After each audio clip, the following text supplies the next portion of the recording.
the Federal Bureau of Prisons. The chair now recognizes the gentleman from the great state of Kansas, Mr. Schmidt, to lead us in the Pledge of Allegiance. And please stay risen. We are going to have a moment of silence afterward.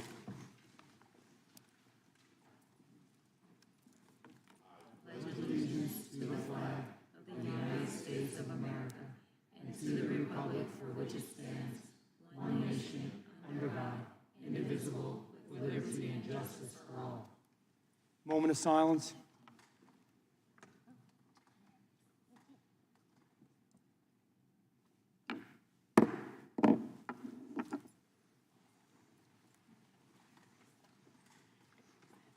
Will now recognize myself for an opening statement. I want to welcome everyone to today's joint hearing. I want to thank our witnesses for being here today, especially those who have served or are currently serving in our federal correctional institutions and are working from the outside to support and enhance the Bureau of Prisons, which, God help us, it needs.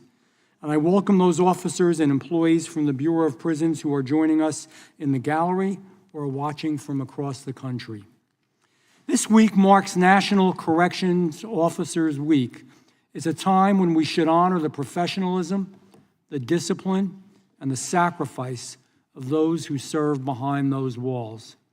The men and women who staff our federal prisons are law enforcement officers in every sense of the word.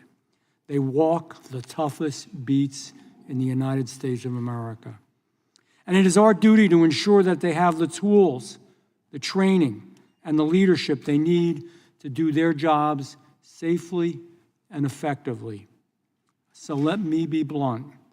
The Bureau of Prisons is not a system in need of some minor improvements. It is in need of a true reckoning.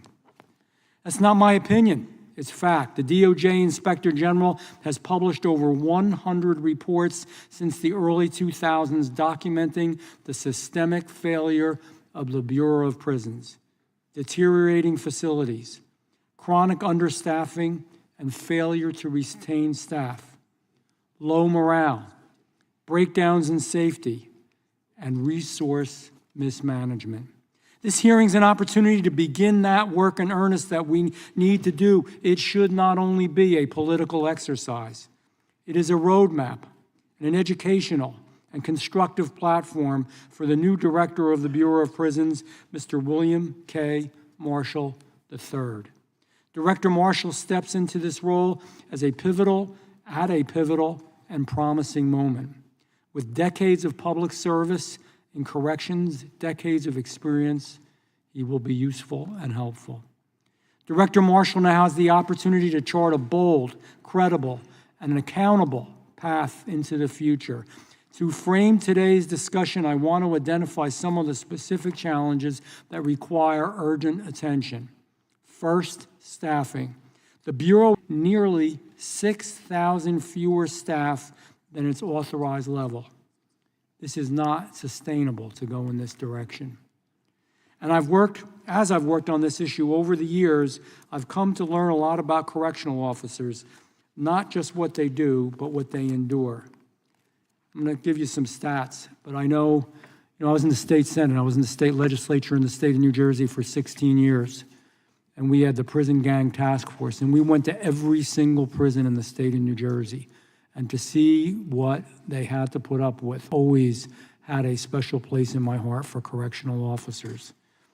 We know their lifespan. I know their lifespan is shorter. Correctional officers on average, live to just 59 years old, nearly 20 years below the national average. I know their rates of suicide are higher. The rate is more than 7 times the national average. I know they get sick more. Stress, sleep deprivation, trauma drive higher rates of heart disease and high blood pressure. I know they get divorced more often. Their divorce rate outpaces nearly every other law enforcement official. I know they get paid less. In New Jersey, I know for a fact, federal correction officers make nearly just about half of what their state counterparts earn. This job has a price. These men and women pay this price every day. Second issue, physical infrastructure. From broken security doors to outdated HVAC systems, our institutions deteriorate daily. The Inspector General estimates a multi-billion-dollar backlog in critical repairs all across the 122 BOP institutions. Some of these prisons actually cost more now to maintain than they are actually worth. That's a waste of taxpayer dollars, and real solutions are needed to ensure that government facilities are both safe and efficient. Third, accountability and reform implementation. Congress recently passed the bipartisan Federal Prison Oversight Act, creating an independent ombudsman to handle complaints. That office has yet to be set up. The Bureau has also been tasked with implementing the First Step Act to ensure public confidence in federal detention. Thankfully, the Trump administration has recognized the urgent need to course correct. For example, under President Trump's leadership, the Bureau has reversed misguided policies from the previous administration, including restoring the principle that federal inmates will be housed according to their biological sex and eliminating taxpayer-funded gender ideology in our prisons. It does not belong there. Additionally, a new interagency agreement with DHS and ICE is helping to alleviate the border crisis by utilizing BOP facilities to house illegal immigrants. It's a prudent use of existing resources during unprecedented times. But there is a lot more progress to be made. Director Marshall and his team now have both the mandate and the responsibility to finish the job.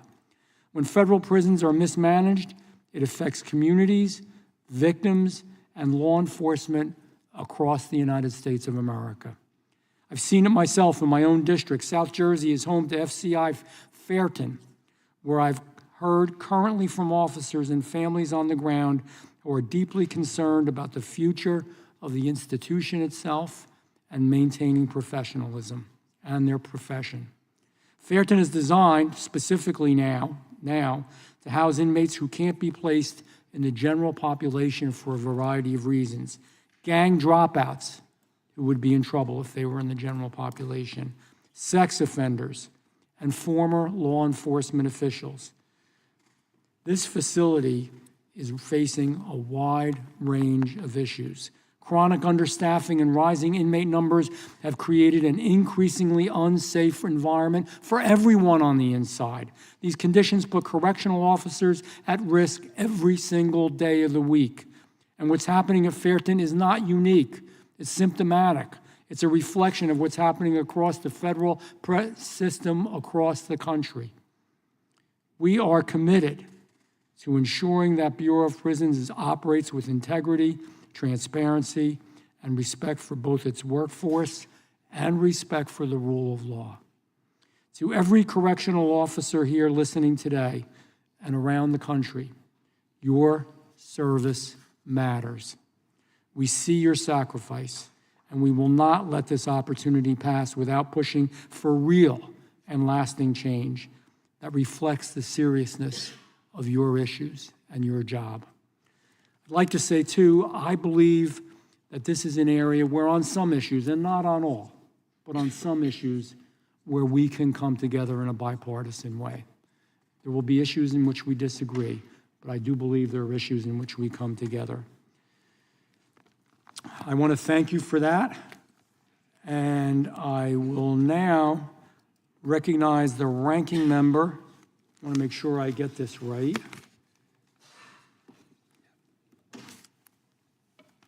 The ranking member, yes, Ms. Crockett for her opening statement. Thank you, Mr. Chair, and thank you so much for your opening. I think that we are living in a time in which the American people are hoping that I could not disagree with. The question is, while we agree that there is a problem, let's hope that Congress can do what we are supposed to do, which is agree upon a solution. Today's hearing could not come at a timelier moment, with this being National Correctional Officers Week. So thank you to all of our correctional officers.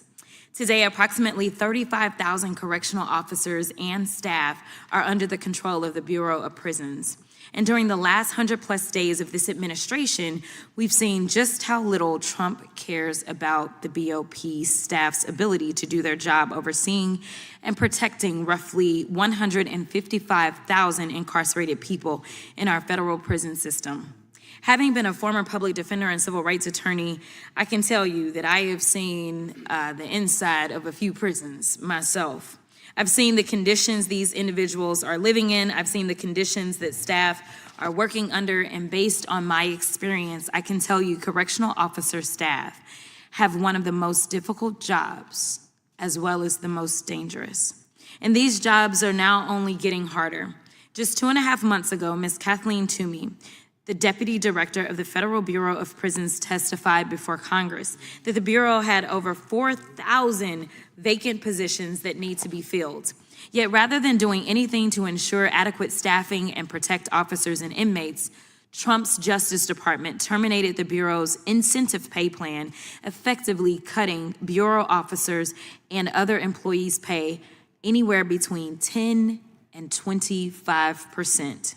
This plan, of course, helped to retain and recruit people for jobs within the BOP.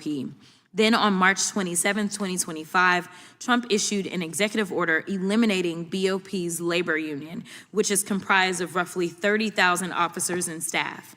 All this comes after GAO added BOP to its 2025 high-risk list in January due to all of the problems the BOP is facing. A GAO highlighted BOP's, quote, long-standing staffing challenges present a serious threat to the safety of staff and incarcerated people. BOP also faces challenges with aging and deteriorating infrastructure, which likewise affects safety. It also needs improvements in planning for programs to prepare incarcerated persons for release. Better monitoring and evaluation are needed to improve management of the federal prison system, end quote. So does Trump take these issues and threats to safety seriously? Absolutely not.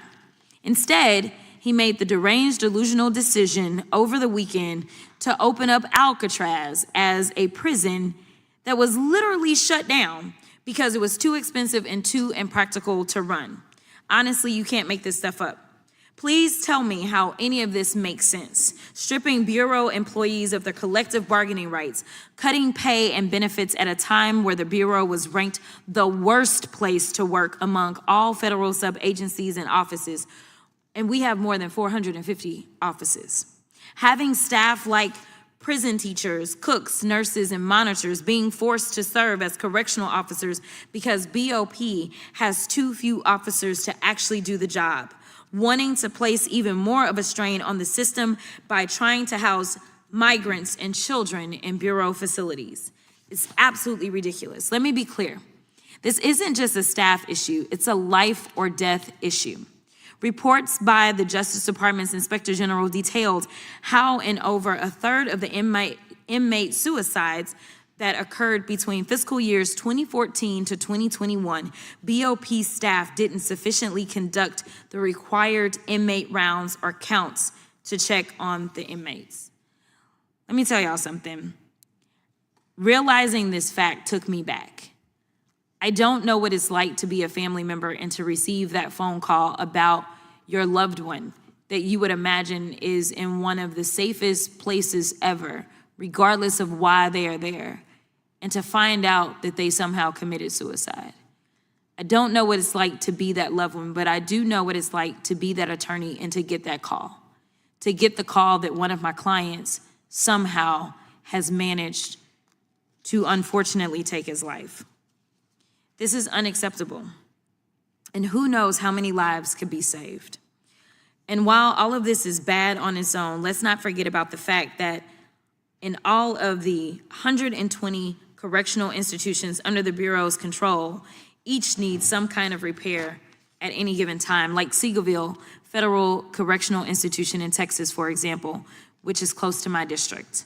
6 of the 8 buildings housing inmates had broken air conditioning units during the summer, where temperatures in Texas facilities can reach up to 110 degrees.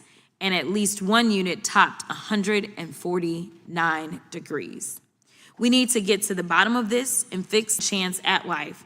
So I want to thank the witnesses for being here today, and I look forward to participating in this important discussion. Thank you, Mr. Chairman. I yield back. Thank you. I will now recognize the chairman of the Crime Subcommittee from the great state of Arizona, Andy Biggs. Thank you, Mr. Chairman. I thank the members of both subcommittees for coming together this morning. I thank Chairman Van Drew for his opening remarks. I thank the witnesses for being here and appreciate you. Look forward to your testimony today. Today's hearing is titled Federal Corrections in Focus, Oversight of the Bureau of Prisons. This hearing will serve as a robust continuation of the oversight this committee conducted over BOP during the 118th Congress. I look forward to continuing that important work today. The Federal Bureau of Prisons, BOP, is a component of the Department of Justice. BOP's mission is to protect society by confining offenders in the control of abiding citizens. It's critical that BOP hold people accountable while also preparing those who will re-enter society. This week, we honor and celebrate National Correctional Officers Week and recognize correctional employees, the brave men and women who contribute so much to public safety. Unfortunately, we know corrections officers continue to work difficult and demanding jobs between staffing shortages and crumbling infrastructure through BOP. And while BOP has attempted initiatives to boost recruitment and retention, BOP still has thousands of vacancies, including nearly 6,000 fewer staff than its authorized level. It's no secret that morale is low, and that causes ripple effects across all of the Bureau. To those corrections officers listening or watching or are here today, we see you, we hear you, we lead to better workplace with better conditions. One of the ways to move toward a better BOP is to implement oversight and accountability. We've heard concerning allegations about the BOP misappropriating funds. We've seen this before, those at the top of government using taxpayer funds to benefit themselves. BOP needs accountability and transparency through true fiscal responsibility, not turning a blind eye to all the existing issues. Thankfully, there's hope and optimism with Director Marshall. We look forward to working with him to restore trust in BOP and bring it back to its original mission.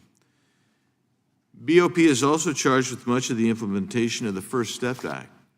The First Step Act was signed into law by President Trump and seeks to reduce the size of the federal prison population and reduce recidivism while still maintaining public safety.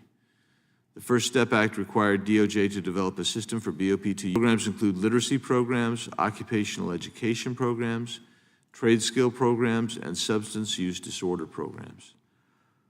This is why I said BOP needs to make sure they get this right. We cannot allow individuals to leave our prisons early unless we can ensure that they will not reoffend. The Crime Subcommittee has examined the implementation of the First Step Act on a bipartisan basis since its passage. And this oversight of BOP continues today with more urgency and focus than ever before. I look forward to hearing from our witnesses, and again, I thank you. And Mr. Chairman, I yield back. Thank you.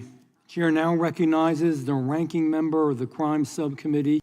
Thank you, Mr. Chair, and thank you to our witnesses for being here today. We really appreciate your time and your effort.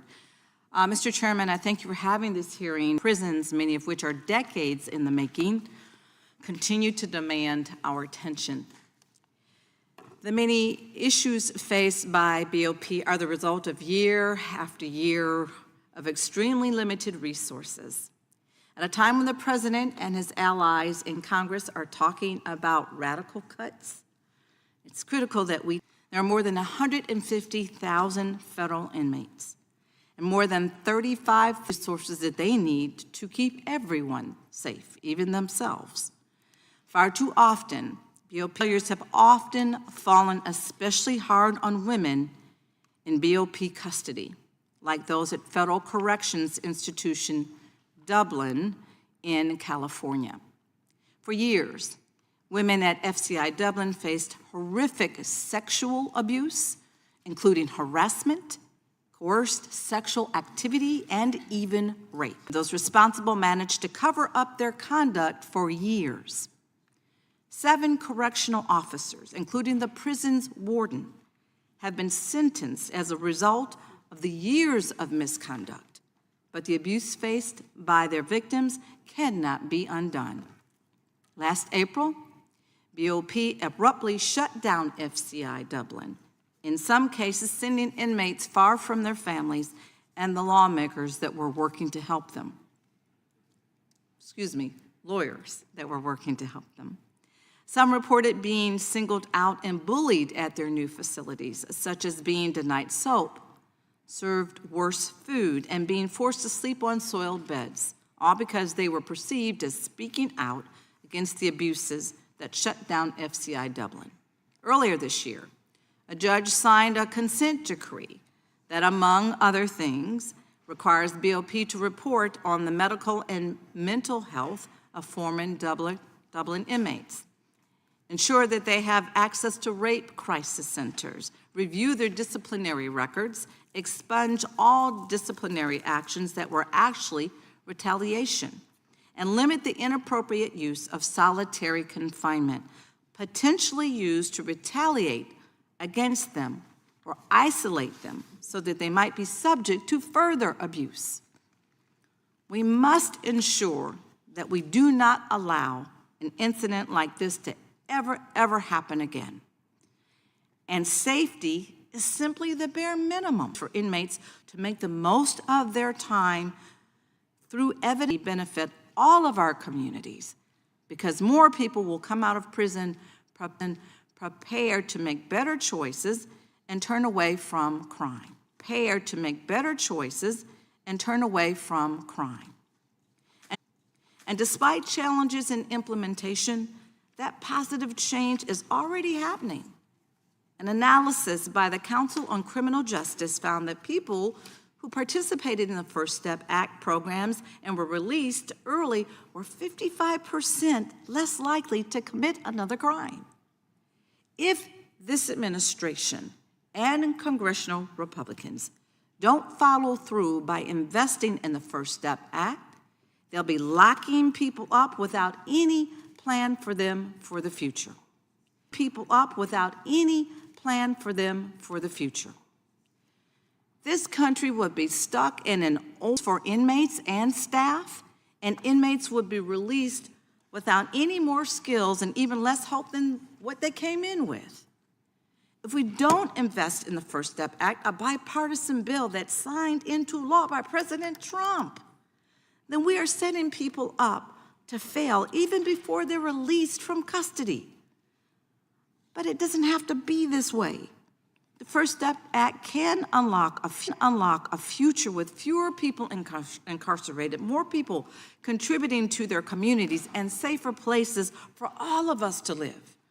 We must invest in the First Step Act to be sure that it reaches its full potential. Likewise, we must fund the Federal Prison Oversight Act, a bipartisan law that I was proud to lead, which was signed into law last year. This law will require the Department of Justice's Inspector General to assess the risk of problems at our BOP facilities, to inspect high-risk facilities more frequently, to provide recommendations to fix the problems, and to report its findings and recommendations to Congress and to the public. The law requires BOP to respond to all inspection reports within 60 days with a corrective action plan.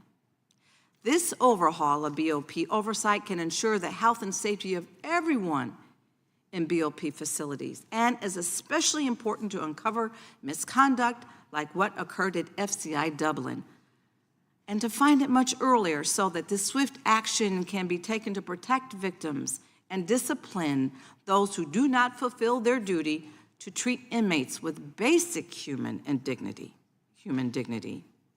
But this law will only take effect, yes, once again, unless it is funded. We already have bipartisan agreement that this is the right action to take to address BOP's problems. We must continue this bipartisanship in investing in better oversight of the BOP by providing the funding that will make the Federal Prison Oversight Act actually a reality. Together, I truly believe, I know that we can not only improve BOP, but improve the lives of those who serve time in the facilities so that they can choose to turn their lives around and contribute to their communities, which are all of our communities. And I'd like to have a unanimous consent request. I'd like to enter into the record. Without objection. It's, thank you, it's a unanimous consent to enter into the record a letter dated May 5, 2025, led by the Sentencing Project and signed by 12 other justices. Without objection. Thank you. Thank you so much for your time and your interest today, and I yield back. We'll now call upon the ranking member of the Committee of the Whole from the great state of Maryland, Mr. Raskin. Thank you very kindly, Chairman Van Drew. Welcome to our witnesses, and thanks to the ranking members, Ms. McBath and Ms. Crockett as well. I'm going to start with a couple of unanimous consent requests. One is to enter into the record an Associated Press article by Sarah Roebuck titled Bureau of Prisons. Without objection. Great. And the heading here is the Bureau of Prisons slashes retention bonuses impacting Without objection. thousands of, good. I don't mind if this comes out of my time, Mr. Chairman. I just, because it leads into what I want to talk about. The BOP slashes retention bonuses impacting thousands of correctional officers. Roughly 23,000 were informed that their retention 25%.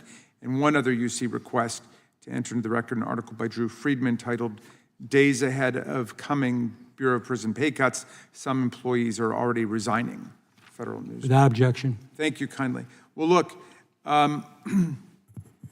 within his first 100 days, President Trump has made moves that I'm afraid will only exacerbate longstanding problems that interfere with the Bureau of Prisons' ability to safely incapacitate and rehabilitate its prisoners. The president issued an executive order that rescinded the Biden administration's prohibition on BOP's continued use of private prisons, opening the door for a renewed reliance on private facilities where the federal government has little oversight and where inmates have been shown to be less safe and less able to access necessary medical care. President Trump also unlawfully rescinded the collective bargaining rights of a huge number of federal workers, more than 1 million federal workers and federal unions, including those representing Bureau of Prison employees, essentially stifling the voices of frontline officers during a period when their voices are very badly needed. Once again, a federal judge had to step in to block President Trump's executive order from taking effect after unions sued, one of now more than 130 court orders blocking the administration's violations of the law and the Constitution. The administration also rescinded retention-based incentives for BOP employees that amount to cuts, essentially, of around 25% of their pay rates.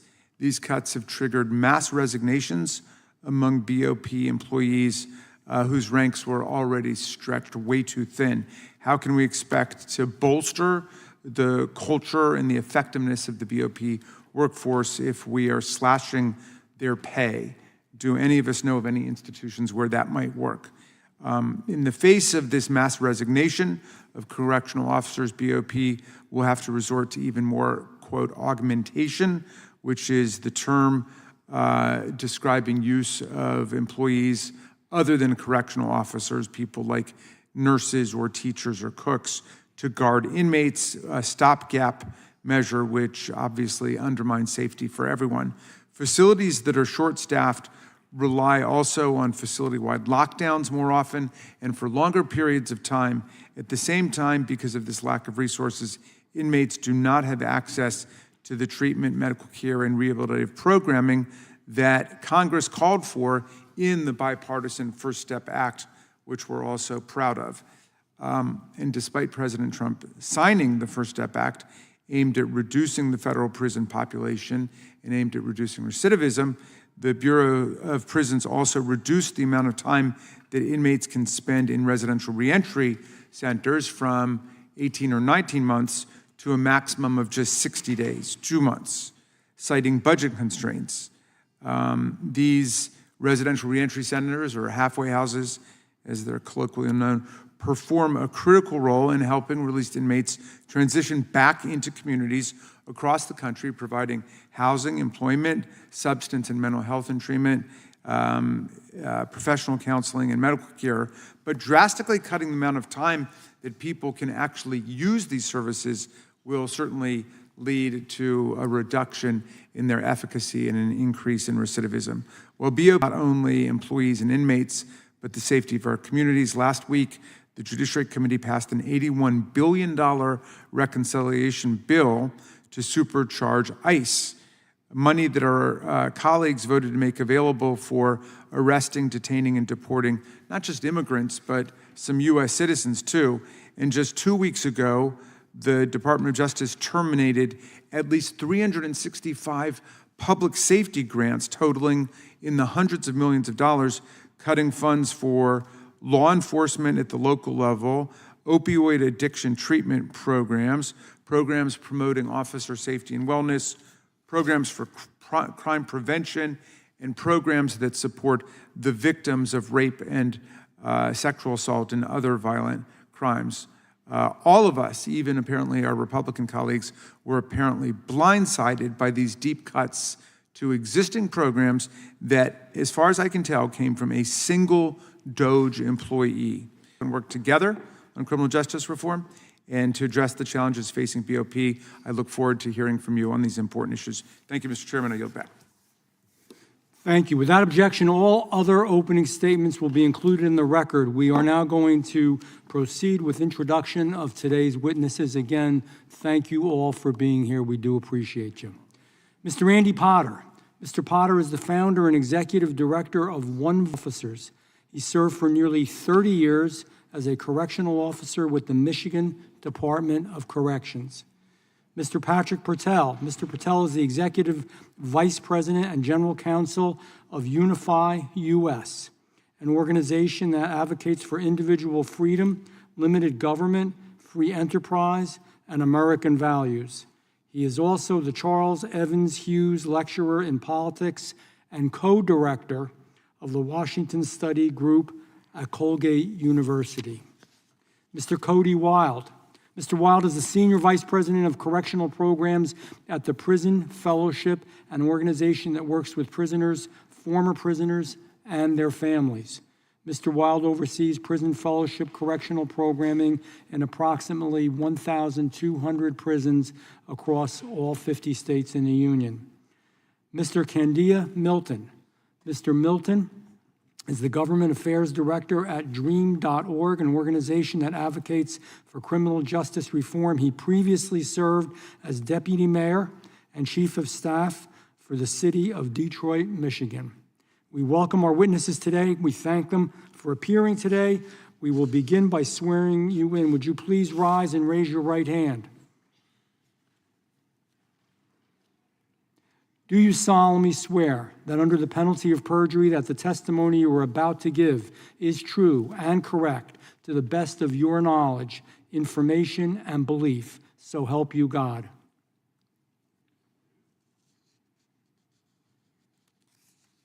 Okay, thank you. Please be seated. Let the record reflect that the witnesses have answered in the affirmative. Please know that your written testimony will be entered into the record in its entirety. Accordingly, we ask that you summarize your testimony in 5 minutes. We will begin with Mr. Potter.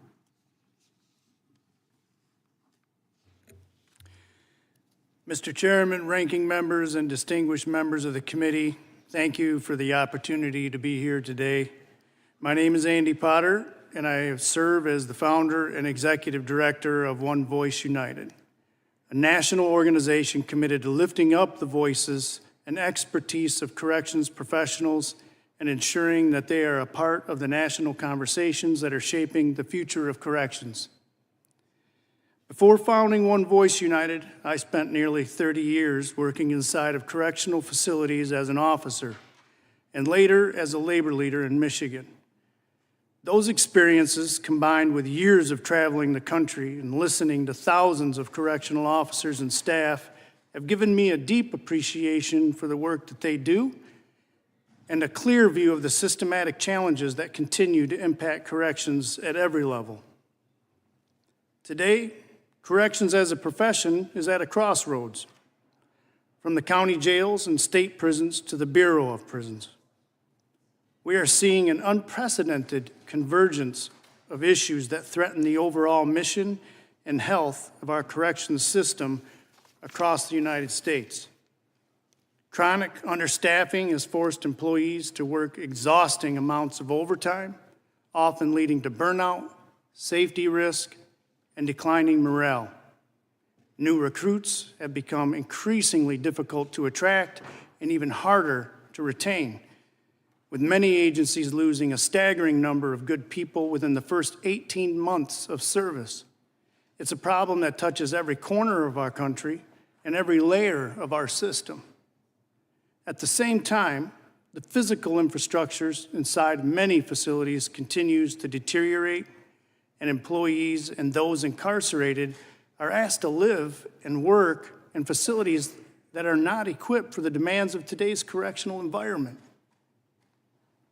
And when conditions deteriorate, such as they have, it sends a harmful message about the value we place on their safety and their well-being.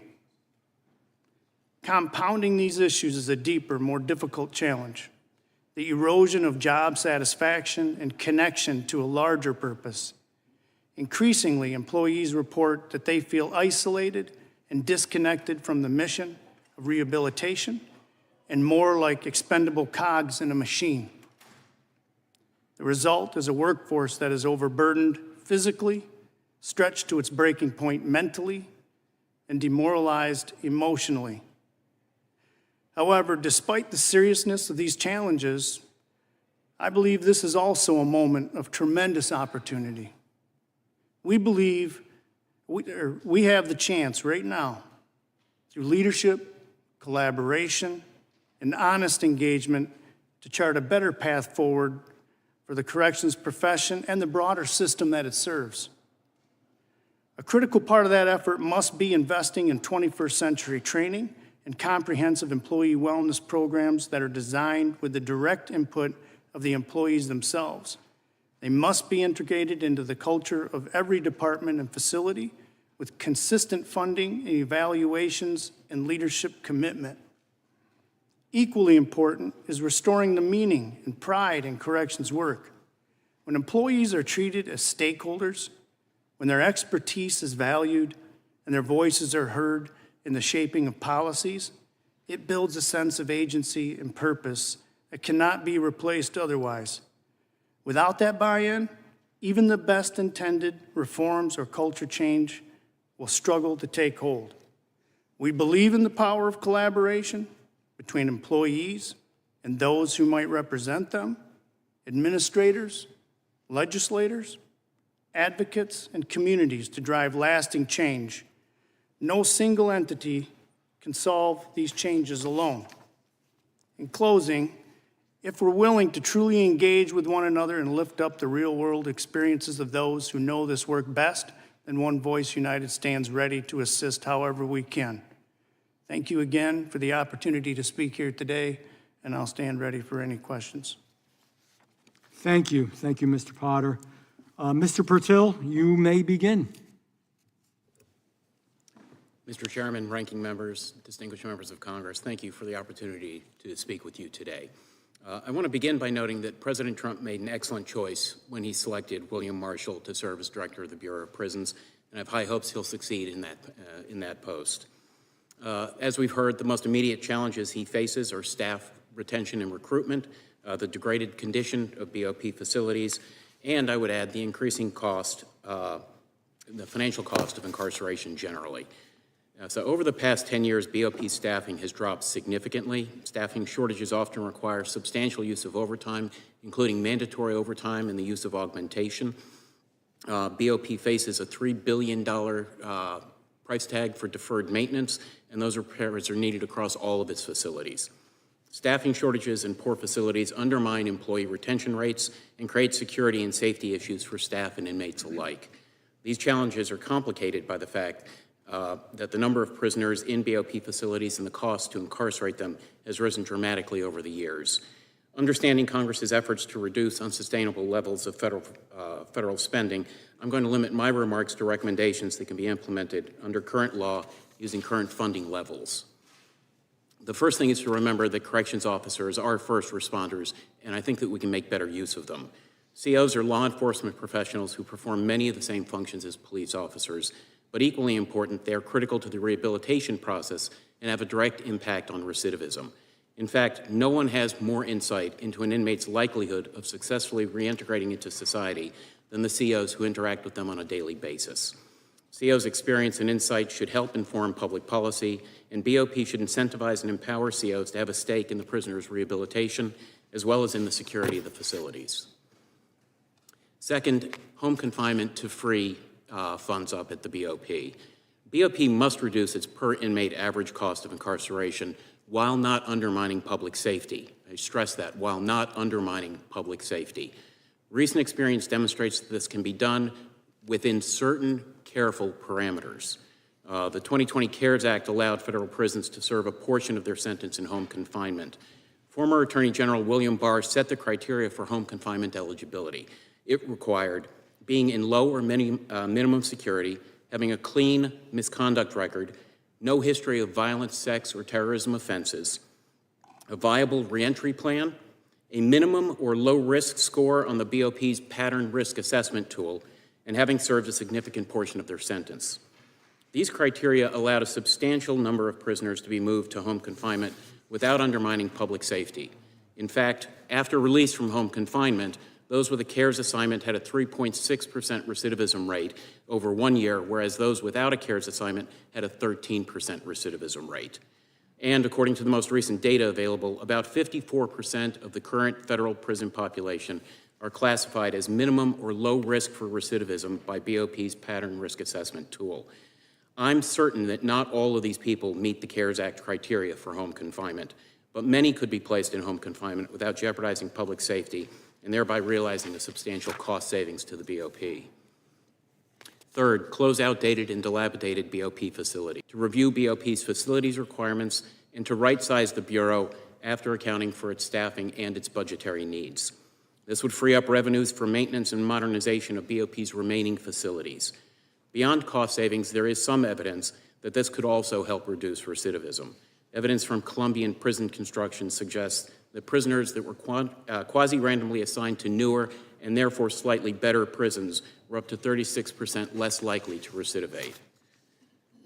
Fourth, continue implementation of the First Step Act. During President Trump's first administration, he championed supporting successful reentry and supporting law enforcement with passage of the First Step Act. By improving facilities, by improving respect for and the resources available to corrections officers, and by safely transitioning inmates least likely to commit new crimes back into society, BOP, Congress, and the Trump administration can go a long way towards solving our corrections crisis while ensuring public safety. Thank you very much. I look forward to answering your questions. Thank you, Mr. Purtill. Mr. Wilde, you may begin. Good morning, Chairman Biggs, Chairman Van Drew, Ranking Member Macbeth, Ranking Member Crockett, and members of the subcommittee. I'm Cody Wilde, Senior Vice President of Correctional Programs at Prison Fellowship, and I want to thank you for the opportunity to speak to you today. Prison Fellowship is the nation's largest Christian nonprofit, equipping the church to serve currently and formerly incarcerated people and their families, and to advocate for justice and human dignity. Established on the belief that all people are created in God's image and that no life is beyond his reach, Prison Fellowship takes a restorative approach to those affected by incarceration. We strive to make prisons safer and more rehabilitative, advance criminal justice reform, and support incarcerated people, their families, and their communities. Robust programming, including faith-informed, volunteer-led initiatives, is essential for creating a safer correctional environment and preparing individuals for successful reentry. Research shows that incarcerated people who participate in educational or vocational programming are 43% less likely to recidivate. While many state correctional systems have embraced partnerships with external organizations to provide these opportunities, the Bureau of Prisons has historically been more cautious. The First Step Act of 2018 encourages collaboration with community-based and faith-based groups to provide evidence-based recidivism reduction programs and productive activities. However, the current vetting process for external programs exceeds what the law requires, unintentionally excluding no-cost, mission-aligned programs like the Prison Fellowship Academy. The incoming BOP director has an opportunity to remove unnecessary barriers and realize the full intent of the First Step Act by welcoming qualified partners who can expand in-prison programming. At the same time, any discussion about program access must be grounded in the broader challenges facing corrections today, such as significant staffing shortages that impact the ability to implement and sustain rehabilitation effort. With prison staffing at its lowest point in over 2 decades and continued high incarceration rates, facilities face serious operational and safety strains. Officers often endure long shifts and high stress, contributing to burnout and health risks.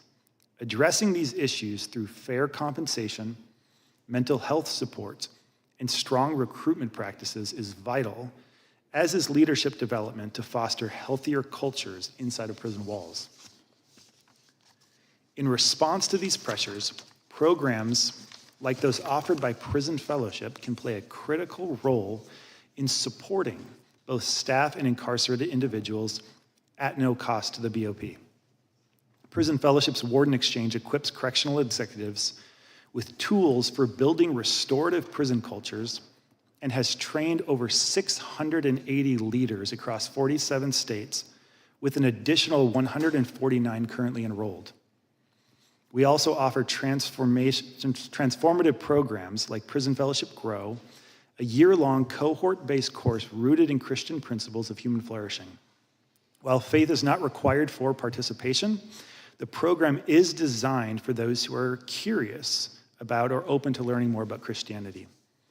The Prison Fellowship Academy is our most intensive in-prison program, offering men and women a voluntary, holistic journey of life transformation.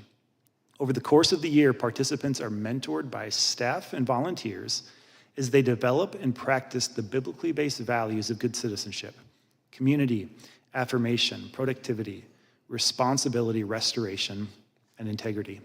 A recent study in Texas found a 53.8% reduction in recidivism among academy graduates. Finally, Angel Tree supports family connections by partnering with churches to serve children of incarcerated parents year-round, helping restore relationships and providing hope to the 1.5 million children with a parent currently in prison.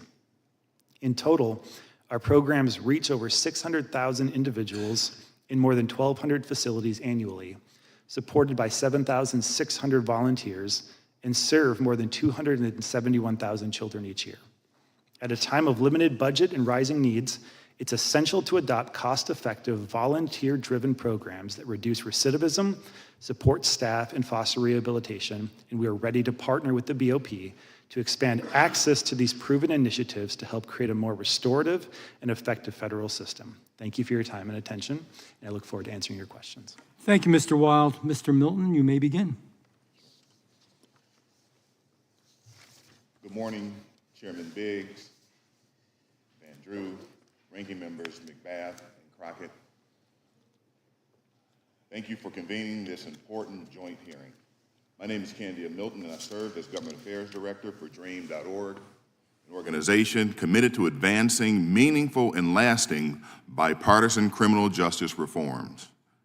At the heart of all of our work is a commitment to centering the voices of those directly impacted by the justice system. I come to you this morning not only as a policy advocate, but also as someone who has lived experience within the federal prison system. I previously served as Deputy Mayor and Chief of Staff for the City of Detroit, and after accepting responsibility for a serious bad decision I made in office, I served time in a federal correction facility. While I had always understood on an intellectual level the need for prison reform, and the importance of supporting successful reentry. It was my time behind the walls and the stories of those I met inside that opened my heart and gave purpose to the work I do every day. It is deeply troubling that the many challenges we discussed and faced during my incarceration, which ended in 2011, these problems remain unresolved today. In fact, by many accounts, the conditions have worsened. This is not only a disservice to the correction officers and those who are incarcerated, but also to the communities to which they will one day return. There are large problems, pressing problems, at the Bureau of Prisons. First, there are the catastrophic infrastructure issues. The BOP has 121 institutions that include 3,600 buildings, and according to the Inspector General, they are all in need of serious attention. As of February 2024, the BOP estimated, and according to OIG audits, it is determined that all 121 of the BOP's institutions require maintenance. Despite the need for investment in critical infrastructure across the entire BOP, there continues to be talk of investing more money in building new facilities, including an unnecessary budgeted $505 million prison proposed to be constructed on top of a former coal mine in eastern Kentucky. Second, the BOP is critically understaffed.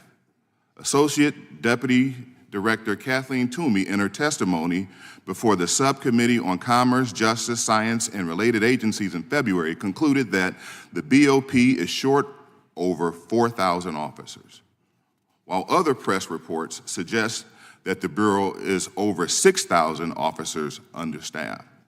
The problem of retaining officers have been further complicated by a directive that ended retention bonuses.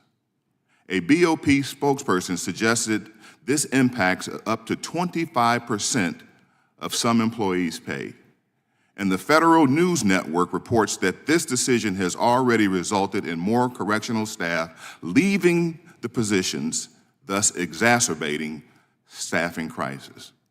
Furthermore, understaffed results in higher overtime costs and the use of regular staff, including medical staff, to augment correctional officer shortages.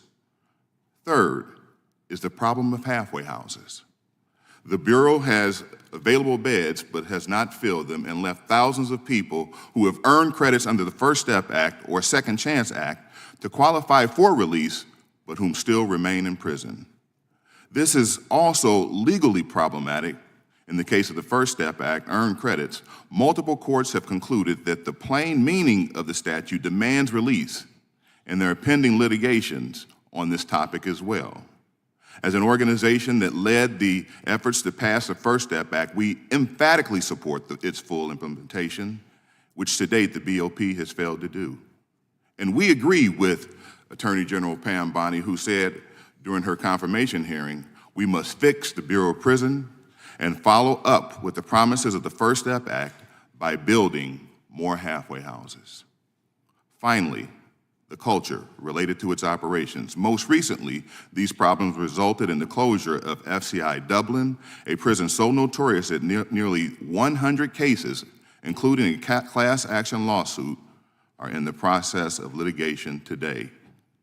This speaks to the need to fund the bipartisan Federal Bureau of Prisons Oversight Act.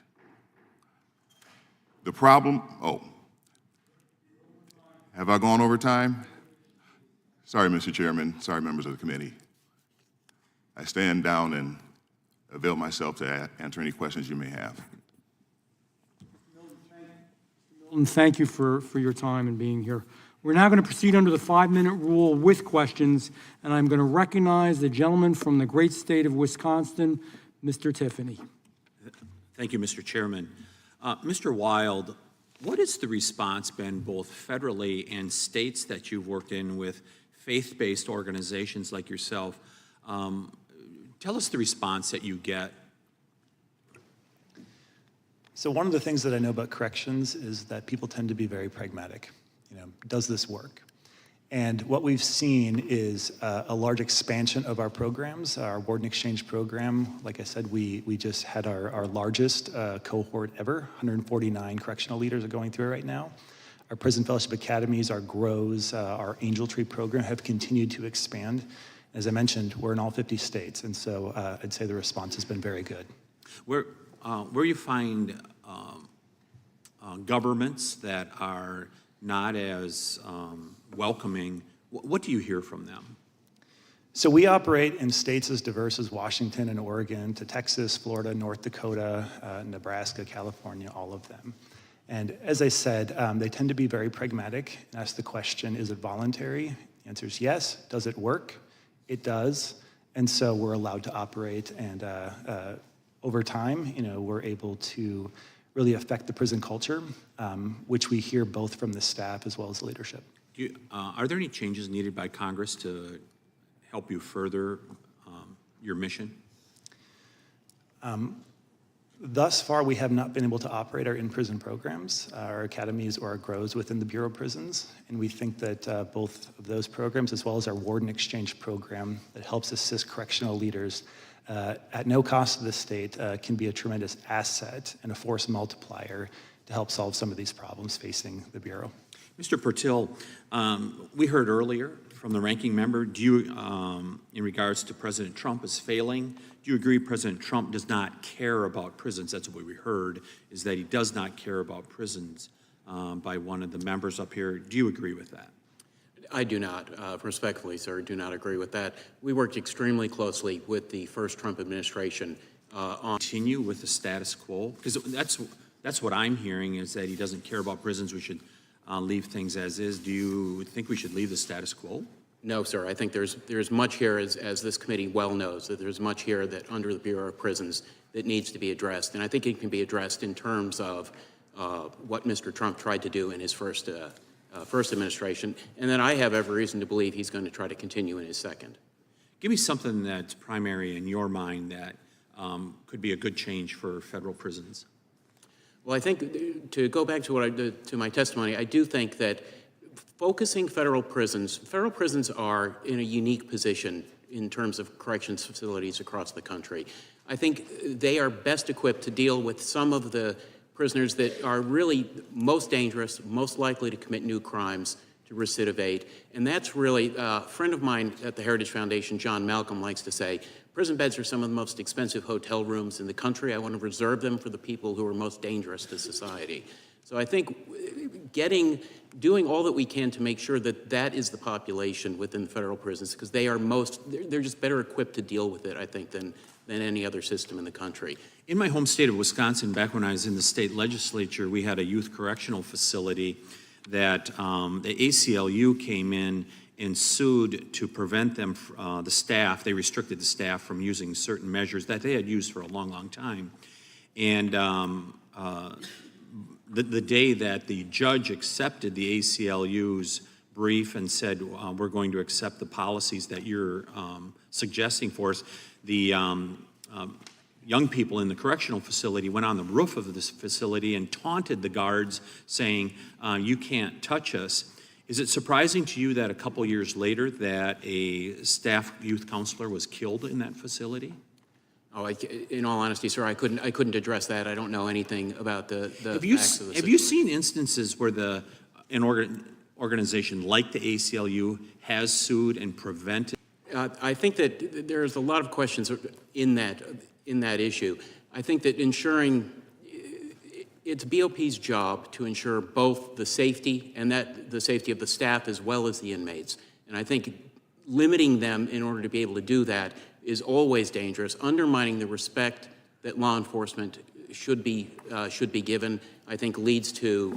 I think that also undermines security. But I also think that we have to remember that when people are within our custody, we have to do everything to make sure that we're remembering to treat them as people and remembering that they still have rights while they're in there. So I think it's a very difficult challenge that BOP has. Your time has to make sure that expired. they're balancing both of those sides. Yeah, I yield back, Mr. Chairman. Thank you. Next, we will hear from the gentleman from the great state of Georgia, Mr. Hank Johnson. Prisons back in the early 1960s. He was head of, his responsibility was pardons, classifications, and paroles. He became a corrections officer, one of the first black corrections officers in the country back in 1950, when he was actually 1949, when he was recruited out of Morris Brown College in Atlanta to go to the Atlanta Federal Penitentiary and become one of the first blacks to be a corrections officer. He became the first parole officer out at Leavenworth, Kansas, where he was transferred to back around 1952, 53. And so BOP, Bureau of Prisons, kind of runs in my blood. He used to work at the Federal Home Loan Bank building is what it is now here. And I'm alarmed that we would be having this hearing today and we don't even have the current BOP director to testify. Republicans actually, if Republicans actually cared about oversight, they would have the director here or reschedule for a date that he was available. President Trump fired the former Bureau of Prisons director on Inauguration Day, and a third of the BOP's senior leadership quit. In its misguided efforts to chase efficiency, the Trump administration ended a long-running incentive pay plan, cutting officers and other employees' pay by 25%. Which will only worsen the existing staff shortages. But it's not just human infrastructure that's in disrepair, it's also the physical infrastructure, which has been a problem for years. Mr. Purtill, you are aware that in May of 2023, the Office of the Inspector General published an audit of BOP's efforts to maintain and construct institutions, and that audit described hazardous and crumbling infrastructure, including infrastructure problems that have led to the closure of BOP facilities, correct? Correct. And you are also aware that BOP leadership has expressed concern about underfunding for maintenance and repair inmates. Thank you for the question. And in fact, I may take some liberties and also express gratitude for your grandfather's, My daddy. I'm sorry, your father's legacy. Certainly, the facilities have put the health. When you say granddaddy, I'm that sorry, makes me feel good. That must mean I'm looking young up in here. You look so young that it had to be your grandfather. I tell you, look, I do want an answer to that question, but I'll contact you later. I want to proceed on. Okay, sorry, sir. Flustered now. Instead of putting money into our existing prisons to fix them, this week Trump ordered federal agencies to rebuild and open Alcatraz, which closed in 1963 and is now a tourist site. Alcatraz was shut down because it was too expensive to have a boat to the facility. I mean, just total, the place doesn't need to be reopened, but it's a vanity project for the president. He would waste money there, Mr. Purtill, and he also wasted money that could have gone to enhance facilities at existing BOP facilities, but he poured money into a failed effort to make Guantanamo Bay a place where it could accept a bunch of, some being American citizens who were later deported to El Salvador. We don't need a BOP that manages facilities that are the same as what we have in El Salvador. And I'm out of time now, so I will yield back. But we have dysfunction in the BOP at this point. Alabama, Mr. Moore. Hey, thank you, Mr. Chairman. The Trump administration reversed several of the Biden-Harris BOP-related policies through executive order. Most notably, President Trump signed an executive order 14-168 requiring that all federal inmates be housed according to their biological sex and ending any provision of taxpayer-funded gender-affirming care for any federal inmates. Mr. Purtill, how did the previous administration of the Bureau of Prisons justify allocating limited taxpayer resources towards gender transition? In all honesty, sir, I couldn't answer that. I don't know what their justification was. What would be a better use of those funds? Well, what I will say is that I strongly support the current executive order that housing should be based upon biological sex. I think that there's a lot of agreement across multiple corrections systems, not just at the federal system, that that's the way to go. I believe that's the way California currently operates. And if you can get agreement between an executive order from the Trump administration and Governor Newsom's administration, there's probably, we can safely say there's some bipartisan consensus on that issue. And I do think that for facilities, both security and for the safety, especially of the inmates, that's the correct policy. Yeah, I would agree 100%. And one thing you mentioned in your testimony, and we looked at this in the state of Alabama, is the in-home confinement as opposed to having them locked up in a prison, a federal prison in this case. Yes, sir. Can you elaborate a little bit on the cost effectiveness of that? I think that was something Bill Barr and the CARES Act, they kind of came out with. And it seems like to me that makes a lot of sense for the taxpayers and for the inmates. Yeah, I agree. The cost savings there is enormous. It's just over $44,000 a year to house an inmate in a federal correction institution today. I don't have numbers handy, but I'll get them to you on exactly what the differential there would be on home confinement, but it is substantial.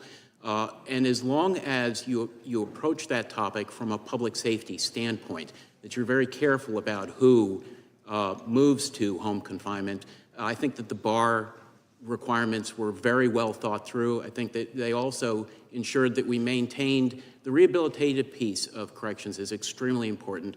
The punitive piece is also important, and I think requiring a significant portion of their sentence to have been served was what Mr. Barr was trying to get at with that piece. So I think that's a very viable option, given that 54% of the current federal prison population is deemed low risk to recidivate by BOP's own pattern tool. Yeah, I agree 100%. Like I said, if they're nonviolent, maybe there's an opportunity to revisit their case and say, hey, you can be confined at home. And in the state, when we were doing this study, it seemed like we could house them for a month for the cost of one day in a prison. And so we were looking at it as we were overcrowded as well. So a real quick question, Mr. Potter, I want to ask you this. And the 119th Congress has already acted with the introduction of H.R. 1046. It's actually the Mark Fisher Memorial Act. Are you familiar with that? I'm not familiar with it. Okay, what happened, we actually had a Bureau of Prison employee that was just going through the mail, and I think it had so much fentanyl on it that it killed him. And so we're looking at ways that we can actually have this mail screened off-site, and so I think that probably is something we're trying to get. I think we've got 56 co-sponsors right now, so we're working on moving that through. So hopefully we can make some. Any of you familiar with that at all? Okay, it's something they asked me to talk about, and I wanted to make it aware to the panel that we're talking about that. But Mr. Wilde, what is the number one thing that you see when what really changes when you start meeting with folks who are incarcerated and through your process? What do you think is the most impactful thing that we can do to help folks not recidivate? So Prison Fellowship utilizes what we call an ecosystem model. It's recognizing that within a correctional environment, there are multiple stakeholders. And so through programming like the Prison Fellowship Academy and the Warden Exchange, correctional leaders as well as the incarcerated population can actually go on parallel journeys and not look at one another as the problem, but both become participants and partners in how do we create a more rehabilitative and constructive culture to both live and work in. And so we utilize all kinds of programs that bring multiple stakeholders together. Do you see recidivism rates drop dramatically? Our recidivism rate within the state of Texas is a reduction in over 50% from a control group within that state. One of the things we've done in Alabama, and it's actually skills training in prisons so that as those individuals are incarcerated, they actually develop a skill, whether it be a mechanic certification, HVAC, honestly, all kinds of industry they can go into. We've seen that have a tremendous impact as well as faith, I think. So with that, Mr. Chairman, I'll yield back. I'm out of time. Thank you. And Mr. Chair, I do have a unanimous consent. Without objection? Under Trump, U.S. prisons offer gender-affirming care. This is a New York Times article from October 16, Without objection. 2024. Thank you. Next, if I've got this right, Ranking Member, we have Mr. Raskin from the great state of Maryland. Thank you, Chairman Van Drew. Mr. Potter, is there evidence that private prisons are run better than Bureau of Prison Facilities? There isn't any evidence that I've ever seen. Mr. Milton, the president wants us to hand out hundreds of millions of dollars in bonuses and incentive pay to ICE agents. I think the number we saw the other day, we discussed it here in committee, was $858 million to ICE agents, which, according to Mr. Moskowitz's calculations, came to something like $45,000 per employee of ICE. And yet at the same time, we're reading articles about how retention incentives are being cut right now for Bureau of Prison staff, up to 25%, effectively reducing their salaries when you look at it from an annual perspective. So what kind of effect is this having on Bureau of Prisons correction officers? Thank you for the question, Ranking Member asking. You know, what we've come to realize when we talk about officers, correction officers tend to be, you know, amongst the lowest paid. And when those bonuses were removed, it certainly did, should I say the incentives were removed, it disincentivized a number of correction officers. And certainly it has an impact on morale. And so we believe that investing in correction officers will also increase morale and have a better impact on those who are incarcerated as well. The president has told us recently that the border has never been safer. Can you think of any reason why we should be spending hundreds of millions of dollars on bonus pay for ICE employees while we're reducing retention bonuses and incentive pay for Bureau of Prison employees? No, sir. What's that going to do to retention moving forward? I'm sorry. What's it going to do to our ability to retain the best Bureau of Prison employees? Certainly it makes it a challenge. You know, removing those bonuses, you know, can speak to a lack of willingness to invest in this case, people. And what I think one of the things that's missing in the conversation is that whether we're talking about people who are incarcerated or in this case, correctional staff, these are people. And at the center of all of the solutions, we should be placing people at the forefront. As much as we're talking about the facilities, and in this case, bonus pay, it's really about the morale of people and how it's impacting, you know, those who are directly impacted. All right, so it's going to be profoundly demoralizing to the staff there now. We've heard also about an increase in lockdowns taking place because you've got the people who are the most effective and necessary employees resigning because their pay is being cut. And these lockdowns can last weeks, even months, I've heard in some cases. What impact does the lockdown have on prison safety, on access to programming, on the mental health of incarcerated people? Yeah, well, when lockdowns happen, there is a decrease in access to medical care. There's a decrease in access to families, and so you can't reach out to families, and families don't know what's going on during those lockdowns, and it creates a panic and tension within the facilities. And then, you know, certainly implementing the lockdowns certainly places pressure on staff as well, and so it creates a system where folks are now ill at ease during that process, and so So there's this rhetorical lip service to the people who've got the toughest jobs actually in the prisons, managing very difficult conditions. And yet the president issued an executive order wiping out collective bargaining purportedly for more than 1 million federal workers, including all of these Bureau of Prison employees. What effect will that have on the staffing crisis? And what does it do to the morale of people who work as correctional officers? Yeah, certainly collective bargaining, establishes a formal process for advocacy for people, for the workers. And so by removing that formal process where folks can sit at a table across from each other and find common ground on issues that are impacting the quality of life, it certainly removes that opportunity to do that in a formal way. Thank you. I yield back, Mr. Chairman. Thank you. Thank you.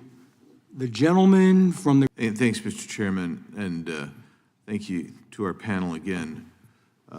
So, Mr. Purtill, you wrote, COs should be included more in the corrections process, and their experience and insights should inform public policy. And Mr. Potter, do you agree with that? Absolutely.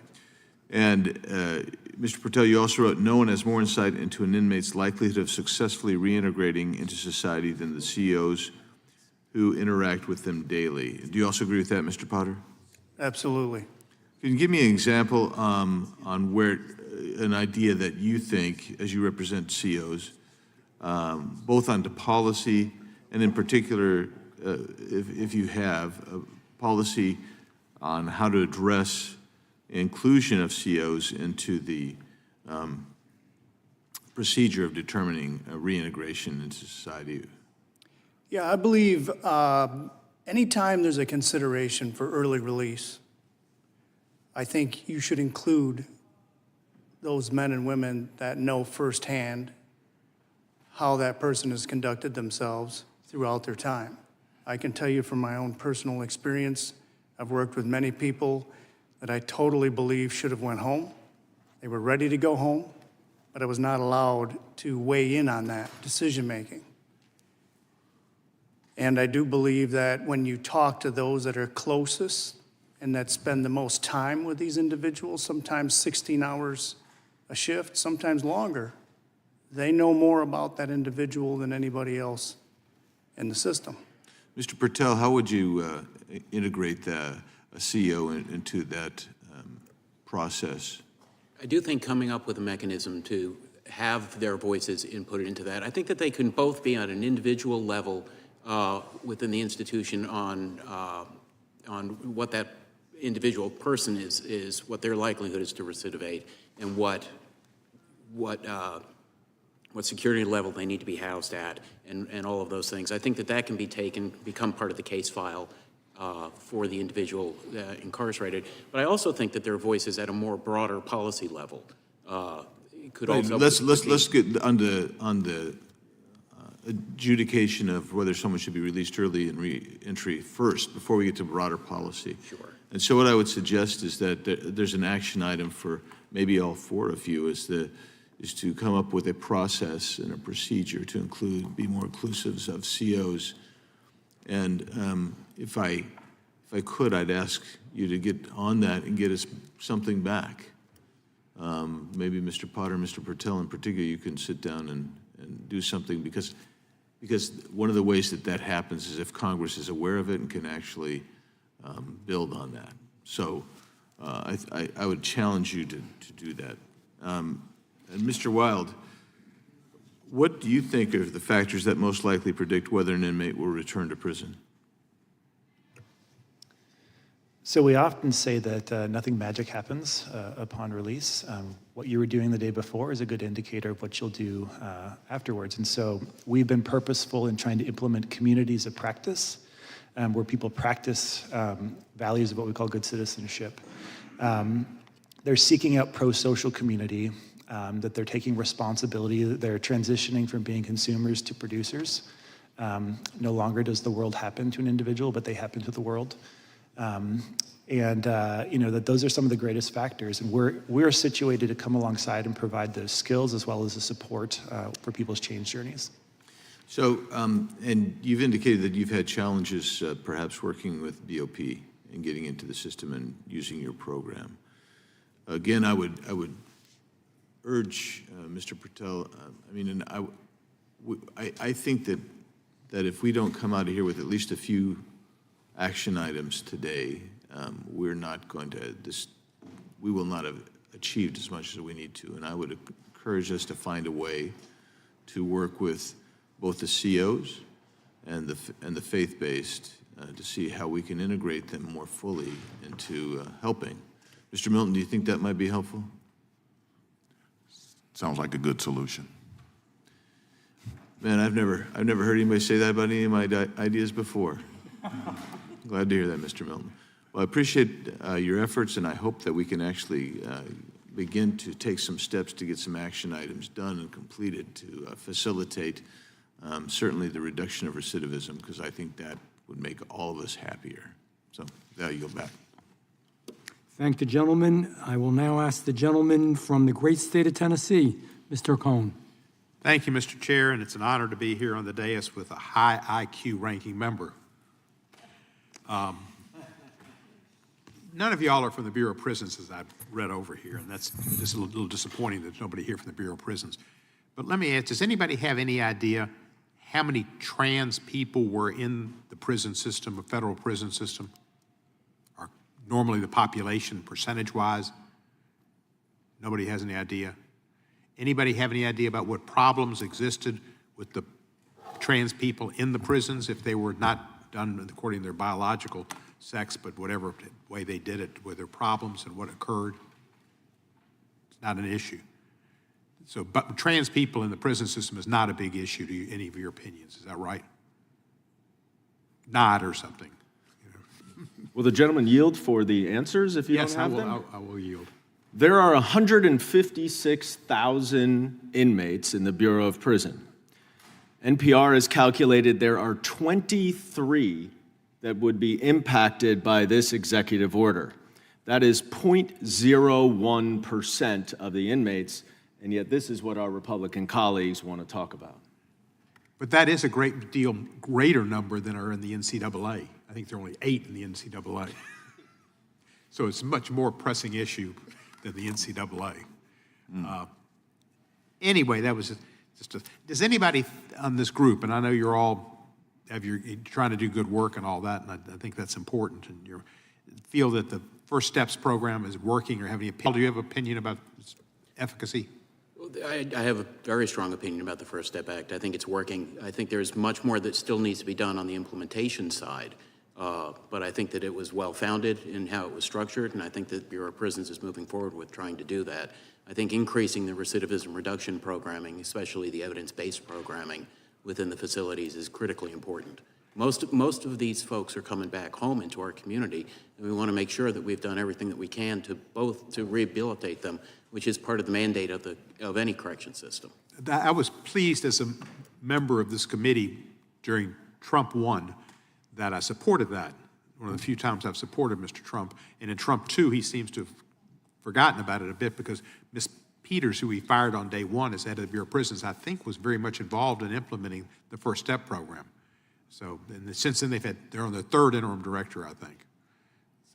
It's a very difficult job and an important job. Mr. Wilde, you're prison fellowship. How many times in your prison fellowship have you all have people who become religious and can either convert their religion or accept religion or something else? So in all of our programs, they are open to people of any faith or no religious preference. That's never a criteria to get in, to graduate, or to participate. We say that our programs are a place for anybody to belong, regardless of what they believe. And so if a person does come to faith in Jesus, it's because they were compelled by something beautiful that they saw and how people loved them with where they were at. Does that happen very often? I would say so, but there are also people who go through our programs who are Muslim, who graduate as a Muslim, who are better citizens. Yeah. I saw a movie last week. It's an old movie from Mr. Goldman's hometown. The movie was called Cafe Society. And in Cafe Society, it's a Woody Allen movie. There was a Jewish gangster, and he offed a few people. and he was in prison, and he had talking to his sister on the phone and told her how he was converting and becoming Christian, Catholic and becoming. And he said that he was going to be executed in 3 days, and he thought gave him something to look forward to. He didn't want to think of that being the end. And she commented, she said, Jews don't necessarily do that, but if they did have that idea that you went somewhere after you were killed, they get more customers. So there is something to it, and there's something to look forward to if you do accept Jesus or accept some different perspective, especially if you're in prison. Any of y'all have any opinion about prison guards and the difficulty? How many times are prison guards attacked by prisoners? Is that a very common occurrence? Mr. Potter? Yeah, I can tell you that I have been attacked, but mostly when something else is going on and we try to calm the situation or break the situation up. So it's a unintended consequence, but it's a consequence, and it happens. And I've had a number of things happen throughout my career. I've had 2 neck surgeries, cervical neck surgeries. I've had a shoulder surgery. So it does happen. It's part of what we do. I think I'm over time, so I can't ask you about Alcatraz, which could be Mar-a-Lago West. Thank you. I thank the gentleman. I now recognize the gentlelady from the great state of Florida, Ms. Lee. Thank you, Mr. Chairman, and thank you to all of our witnesses for being here with us today. I believe that criminal justice reform is one of the critical issues for this committee to work on, and appreciate you all being here. Most recently, I was honored to introduce the Fresh Start Act, which is a bipartisan bill that supports helping individuals reintegrate back into society and gaining access to employment, housing, and educational opportunities, and want to thank my colleague, Representative Cam Laggard-Dove, for co-leading this effort with me. In addition to advancing reform, it's critical that Congress continues to conduct meaningful oversight from the Bureau of Prisons to ensure our correctional facilities are secure, cost-effective, and safe for our correctional officers. But I'd like to begin, Mr. Purtill, by going back to something that you just commented about, which was you referred to evidence-based recidivism reduction. And I would love to hear your thoughts on some of the tools and strategies that are evidence-based that help us reduce rates of recidivism. Sure. We do know a fair amount about when people are more likely to recidivate. We know that employment is one of the most important factors that someone can ever have in determining whether or not they're going to recidivate once they're released from prison. I think that the evidence-based, there are criminologists who are in a better position to speak to exactly what goes into evidence-based programming than I am. I know that the Bureau has a process by which they examine programs before they determine that they're evidence-based. I think in terms of oversight, really encouraging the Bureau of Prisons to get more of those programs online, get them approved, get them into the facilities, get them behind the walls, get them working, I think is critically important. I know that some things, and I'm very sympathetic to the idea that we need these programs to be evidence-based, because sometimes some of the activities that get labeled as recidivism reduction are probably not all that effective. So I think it's important to have that distinction drawn. Thank you. And Mr. Wilde, from the inmate rehabilitation standpoint, have staffing shortages affected the availability of programming and those types of opportunities for those who are incarcerated? Yes. In several locations where staffing is low, you have to be able to escort volunteers. You have to ensure that as people are coming in to offer those programs, that they're kept safe and secure as well. And so, yes, staffing shortages do impact programs. And Mr. Potter, shifting gears a little bit, last Congress, I introduced the Lieutenant Osvaldo Albarradi Stopping Prison Contraband Act that would have increased penalties for smuggling cell phones into prisons and will provide oversight of the Department of Justice to ensure these policies, when in place, are being upheld. Can you speak to the issue of increased contraband being smuggled into prisons, and specifically the dangers associated with cell phones? Yeah, there's been all kinds of contraband that have been smuggled into prisons one way or the other, whether it's over the fence or through the gate. And cell phones in particular are, in my mind, pretty dangerous because, well, there's a way of communicating from across the compound. There's a way of communicating with folks outside to do all kinds of nefarious things. It's not just a communication to see how you're doing. I mean, most times those cell phones lead to also it's a level of contraband that's bought and sold that also leads to higher tensions and things like that. And in particular, when we are analyzing officer safety and how to ensure that we are doing everything possible to ensure the security and safety of correctional officers, are cell phones one of the tools that can be utilized to actually develop plans or threats against correctional officers and others who are working in prison security? I believe so, yes. Now, what are some of the things that you think we could do to help deter or reduce the amount of contraband entering into our prison systems? Well, I think there's a lot of innovation that's taken place over the past several years, and there's a lot of facilities in a lot of states that are taking those steps, like cell phone detection and drone detection and things like that. When people come in, if you can detect what kind of contraband they're bringing in, or if there's contraband coming from over the fence or however, if you can identify what that is or stop it or disable it, I think those are all mechanisms that are extremely useful. Thank you. Mr. Chairman, I yield back. Thank the gentlelady. Next, I recognize the gentleman from New York, Mr. Goldman.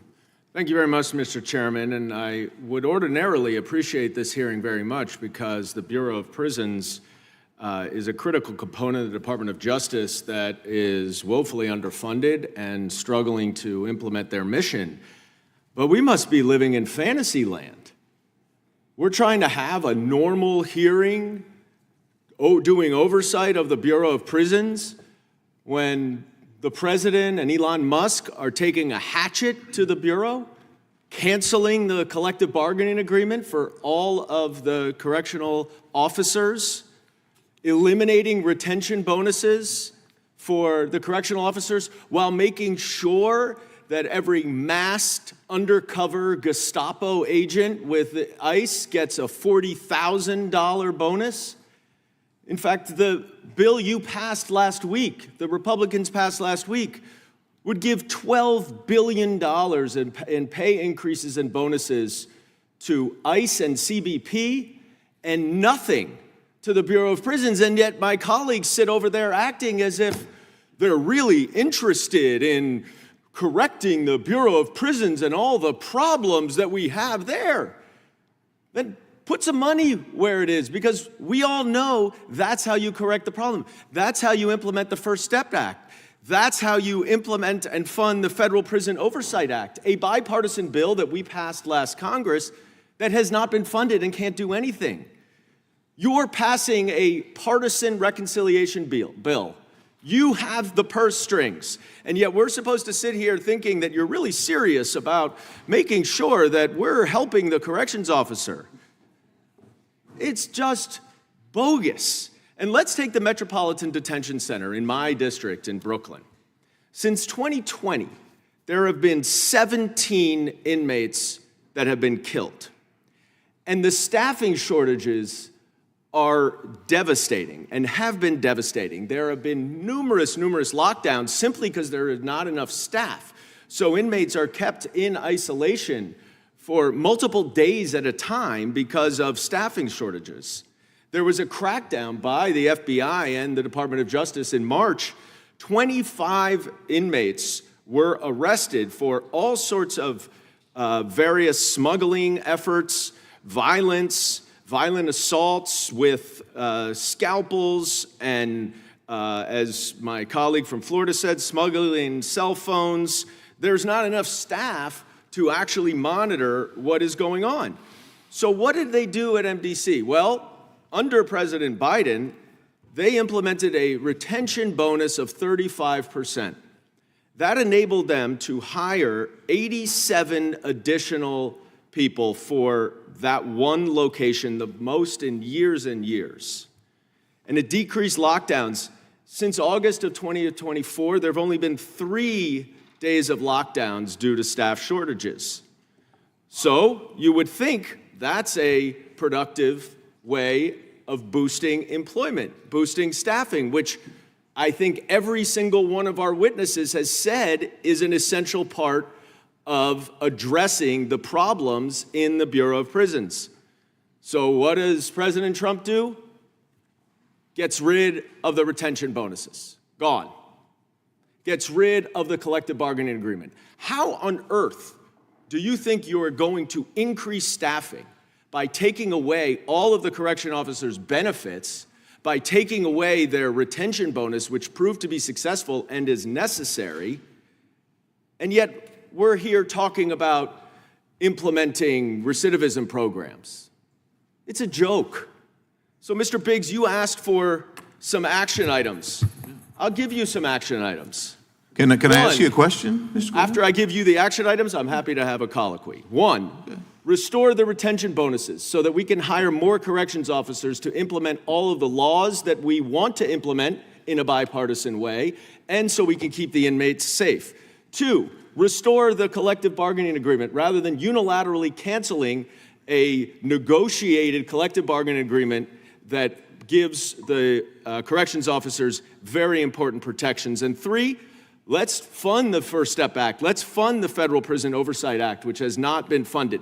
There are 3 action items that you can take back to Mr. Trump to try to actually address the issues at the Bureau of Prisons, and I am happy to yield to you. Yeah, can you tell me, you mentioned that the Brooklyn facility had 17 homicides among inmates from 2020 till what, 2024? What administration controlled BOP that entire time?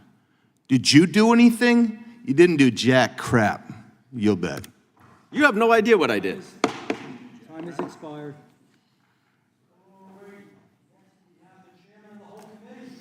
Thank you, Mr. Chairman. Thank you, Mr. Chairman. Mr. Purtill, any idea how many inmates in federal prison are not U.S. citizens? I actually do not know that, sir. I'm sorry. Mr. Potter, do you have hazard a guess or no? I do not know. Mr. Wilde? I do not know. Mr. Milton? No, sir. Well, I think you all testified there's staff shortages. The gentleman from New York just talked about staff shortages. Maybe if there weren't 24,000 federal inmates who are not U.S. citizens, maybe we wouldn't have a staff shortage. Maybe if the administration before this one hadn't just released into the country people who came here illegally and actually detained them, they wouldn't have committed some of these crimes and wouldn't be in federal prison. You think maybe that would help with the situation on staffing that you all brought up, that the gentleman from New York just raised? Mr. Purtill, I'll start with you. No, I do, sir. And I'm assuming that most of those are under an immigration detainer for when they do come out. I don't know about most of them, but that's a question I'd have too. Do you understand that? Are they under a detainer when they're released, that at least ICE will have the ability to go, they're not just going to be released into the country? That's my assumption, but I do not know those numbers. Mr. Potter, do you know if that's actually the case with these 24,584 Bureau of Prison inmates are not U.S. citizens? You know what percentage that represents of the federal inmate population? No, I do not. 16%. Maybe we wouldn't have a staff shortage if this would have been dealt with in the previous administration. This is something President Trump is trying to deal with going forward. 16%. Do you know if there are detainers for these individuals who would be subject to that currently going on currently, Mr. Potter? No, I don't know. Mr. Wilde? I don't know. Mr. Milton? Any idea? No, sir. Well, what we do know is what happened a few years back. I think goes clear back to the Obama administration. I sent a detainer to the Board of Prisons, or Bureau of Prisons, excuse me, regarding the individual who wound up killing Kate Steinle. So many of you remember this situation. The BOP didn't honor that, instead released this individual to San Francisco, to law enforcement there, who then, to the jurisdiction there, who then released this guy to the streets, who wound up killing Kate Steinle. So I think this is something that we should look at here, this huge part of the population in our federal prison who are not citizens. And again, I appreciate the work. We've known about prison fellowship for forever and the good work you all do. We appreciate the work you're doing with inmates. But I think this is one area where we could make some change. And again, I think the Trump administration is seeking to do that, and certainly not following, well, we're not having near the migrants come to the border now that were coming in the previous administration, but certainly not releasing people into the country like was done before, which then gave the opportunity for this situation to happen with some of these individuals. Any comments on that? Mr. Potter.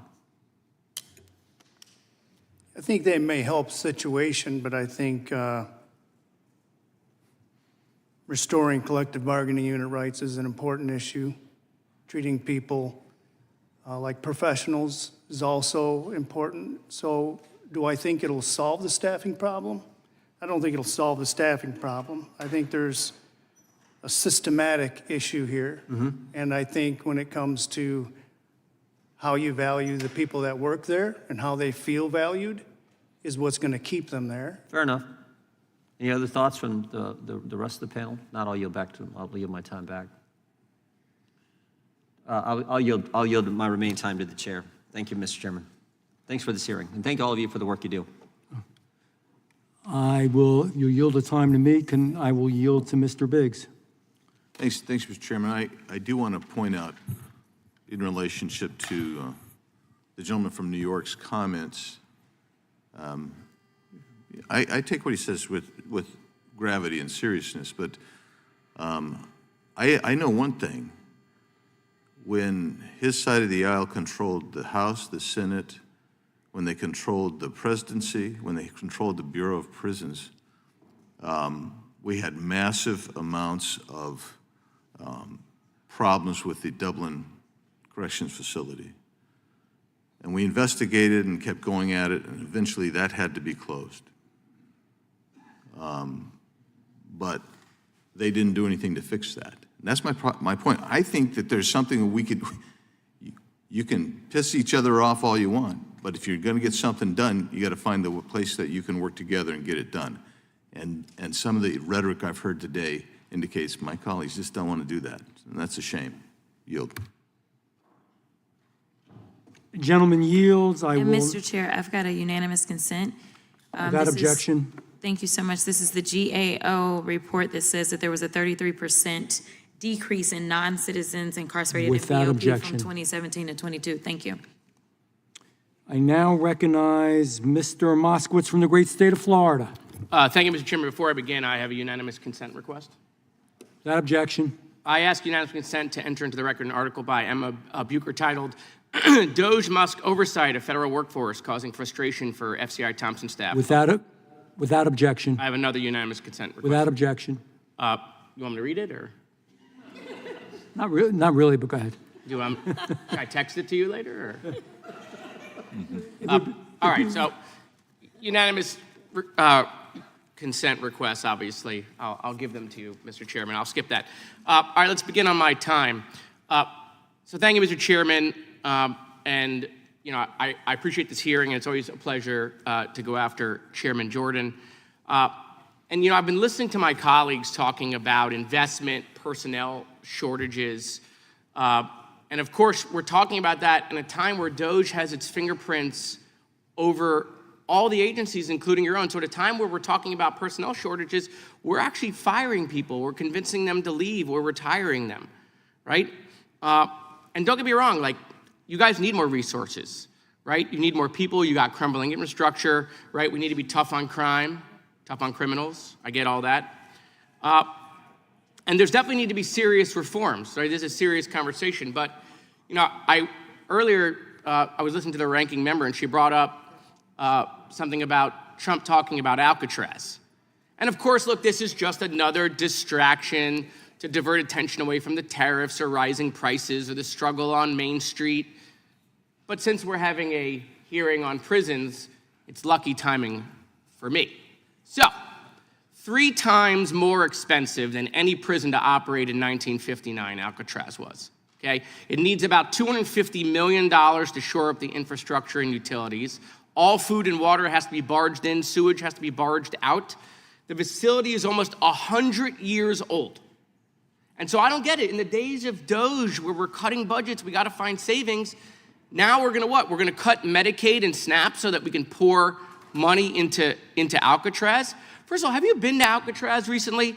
It literally is it's a rust box walking around. You need a tetanus shot just to go into the building. Do we still give tetanus shots, or has RFK gotten rid of those? I can't keep up. And so, listen, where did the president get this idea all of a sudden, right? Where did he get the idea? Perhaps he was watching Escape from Alcatraz, right? And I brought boards because some people are visual learners. Perhaps he was watching Escape from Alcatraz by Clint Eastwood. Actually, funny part about that, it was actually on television in South Florida. It was on PBS South Florida over the weekend when Trump was at Mar-a-Lago. In fact, he made his announcement just hours after it aired. You know PBS, the programming that he's trying to get rid of, so just in case you're keeping up, right? It's 2 dolls for girls and 0 Elmos, okay? But maybe I'm wrong. Maybe it wasn't that. Maybe he was watching The Rock with Sean Connery. You know this one. This is where Sean Connery goes back to Alcatraz because he originally escaped Alcatraz and he needed like an expert on chemical weapons. Maybe the president was just Netflixing and chilling, like watching The Rock, which is not to be confused with The Rock, right? That's a different person. And then the president's really excited about these sharks, right? He's talking about all the sharks and the person escaped. All ridiculous. But then all of a sudden after that, we heard like, oh, we're going to tariff the movies. Well, hold on a second. Why would we tariff the movies? This is where the president is getting his ideas from. We can't tariff the policy idea making of the presidency. And look, I know what my colleagues are going to say. They're going to say, Jared, just let the president cook. This is 4D chess he's playing. And I'm going to say, maybe he's just watching late night movies. Perhaps he's just watching no other than John Voight, you know, the guy who was in that great movie Anaconda. I don't know if you've seen that. And so this is the ridiculousness that's going on. So I want to end with this. Mr. Purtill, you run a faith-based organization, right? No? Oh, it's Mr. Wilde, you run the faith-based organization. Sorry. You think it's a good idea to reopen Alcatraz? You think the faith-based community has been pounding the table to reopen Alcatraz? Prison Fellowship stance is that prisons should be safe, effective, efficient, and uphold human dignity. Okay, let me make it easier for you. All 4 of you, which one of you think we should reopen Alcatraz? Just raise your hand. Okay, so for my colleagues who sometimes, are a little slow, no one raised their hand, okay? Nobody, not a single witness. None of your witnesses here think we should reopen Alcatraz. And so, we have real problems in the prison system. It does need reform. It does need money. We can work on that together. But the president puts out Alcatraz as a distraction. Thank you. The gentleman yields. I am going to yield to myself. I had prepared remarks, but before we get into them, so much has been said on the other side. I just want to address some of that. First of all, I want to say, Mr. Moskowitz, you really do have talent. You really do have potential as a full-time stand-up comic, for real. You're good. You're good. It's fun. It really is enjoyable. I think you got some of your own material, too, and you embellish a little bit, but it's still fun. Secondly, on a serious note, earlier in the meeting, we were discussing the ranking member for the Committee of the Whole, something about deporting babies and U.S. citizens and ICE and detaining criminals. Let's be clear. First of all, that's not your issue. It's not why you're here. I'm sorry we had to digress to that. This is not a reconciliation meeting. I really do want to talk about the Bureau of Prisons and how we can make it better. And I really started the meeting out by saying I was extending my hand to see we're going to disagree on some stuff, but let's see if we can work together to make it better, because what those folks are going through isn't good. We can do better. Quite frankly, it's been going on for years on both sides of the aisle, so let's not anybody be holier than thou in this, okay? And we're not deporting babies, by the way. I have to bring it up because it said, and we're not deporting, and I know somebody's going to disagree with me on the other side, probably the ranking member, and that's fine, U.S. citizens.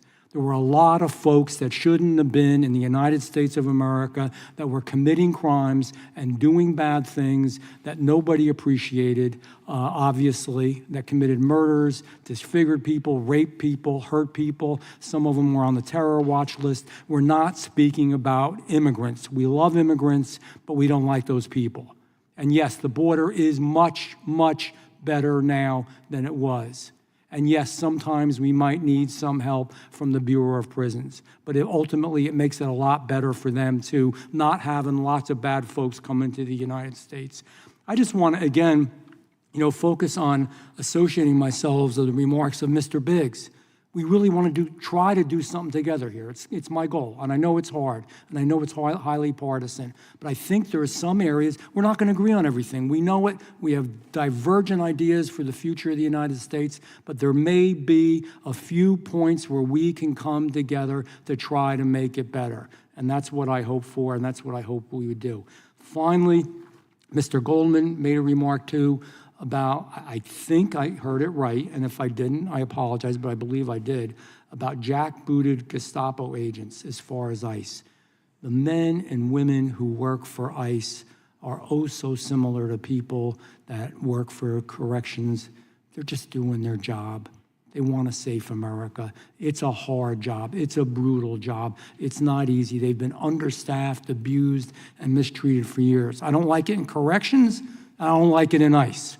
We shouldn't do it to anybody. So, no, they're not Gestapo agents. And that's abusive and inappropriate to refer to them so much. And I do call out Mr. Goldman for doing that. I wish he was here. Finally, real quickly, because I used up a lot of my time, but if you give me a brief answer, Mr. Wilde, what structural or policy reforms would give you and your teams the stability and the access to really serve incarcerated individuals? The work you do, I like. It was referenced before by Mr. Cohn. When you believe in something and you believe you can get better, I've been around corrections a lot, and some of the most successful work that I have seen done is faith-based, whatever the faith is. Just the faith that there's something greater and bigger and better for all of us, quite frankly. We all need that, including those of us who sit up here. But tell me, how can we make it better? First of all, we would ask for the full implementation of the tenets of the First Step Act. Prison Fellowship is situated to be able to provide these services to those who live in prison, those who work in prison, family members, and to create better neighbors inside and outside. We believe that we have something really important and valuable to be able to offer to this conversation, and we're ready to do that. And so with the First Step Act, we would encourage the inclusion of other faith-based organizations. I hope that this committee in some way can help. That's something I believe, I'm hopeful, that across party lines that we can agree on, that there's a place for God to help people rehabilitate, regardless of what D or R is next to our name. Mr. Potter, would you agree, and I think this is what I got from your testimony, and then I'll be done, but I want to just summarize it, and you can say yes or no, that we don't actually listen to the correctional officers enough. We always do this in everything that government does. We don't listen to the people who are most directly affected. Do you believe within the current budget we actually could make it a lot better? And finally, recidivism, that's a hard word for me. Do you agree that the quality of the facility actually affects that? I know it's 3 questions real briefly. Yes, I do believe. Sorry, I'm looking at you. Yes, go ahead. No, you're correct. You're correct. Okay, yes, I do believe that listening to the men and women that do the work is extremely important. And they're the second largest stakeholder in the system. So any reform that's going to happen is going to affect them as well. Thank you, Mr. Potter. I yield back. With that, I will recognize the gentlelady from the great state of Georgia, Ms. Macbeth. Thank you, Chair. And first, I do want to say, in listening to all of you today, there are resounding themes that we hear from each and every one of you about what we should be doing and the problems that we're facing within the BOP. And I do appreciate that Mr. Biggs, our colleague, is looking for action items, but actually the action items are already right before us. Let's make sure that we are fully funding the BOP and the First Step Act, and also the Federal Prison Oversight Act. And I'd like to ask each of you gentlemen, just yes or no, would you agree that these programs are a step in the right direction? Mr. Milton? I agree wholeheartedly. Mr. Wilde? Absolutely. Mr. Purtill? I do. I think implementing the First Step Act is critically important. Thank you. And Mr. Potter? I absolutely agree. Thank you, because we agree as well. And so my questions briefly are going to be for Mr. Milton and also for Mr. Potter today. Mr. Milton, we know the Federal Prison Oversight Act, we know it needs to be instituted. We know it needs to be funded. Nothing can be done until, those things are done. Can you tell us, do you believe that it would have prevented another occurrence at FCI Dublin if it was instituted? I believe it could have, ranking member, avoided that, particularly as we talk about the transparency that's built into the Oversight Act, the independence is built into the act, could have sent early warning signs to this honorable body to do something about it. Thank you. And so, Mr. Potter, you kind of talked about the human toll that you spoke of, in terms of covering the BOP staff. Can you kind of talk about the solutions that we might be able to encapsulate to find these solutions? What can we do basically to kind of improve the mental health and the wellness of, our corrections officers and staff that are in the BOP? I think in any good wellness program, the employees have to be able to help create what that looks like for them. And I think in every instance, in every different state, one wellness program might look different than the other. It shouldn't be something that's just implemented by the administration and then they're dragged into it and convinced that it's a good wellness program. They have to be hands-on and they have to help develop that wellness program from the ground up. But there also needs to be a cultural survey, and I totally believe that the Bureau of Prisons needs a complete cultural survey to be able to identify where those needs are going to be, and that should be done by a third party, someone who's trusted. And I do believe in oversight as well. Thank you.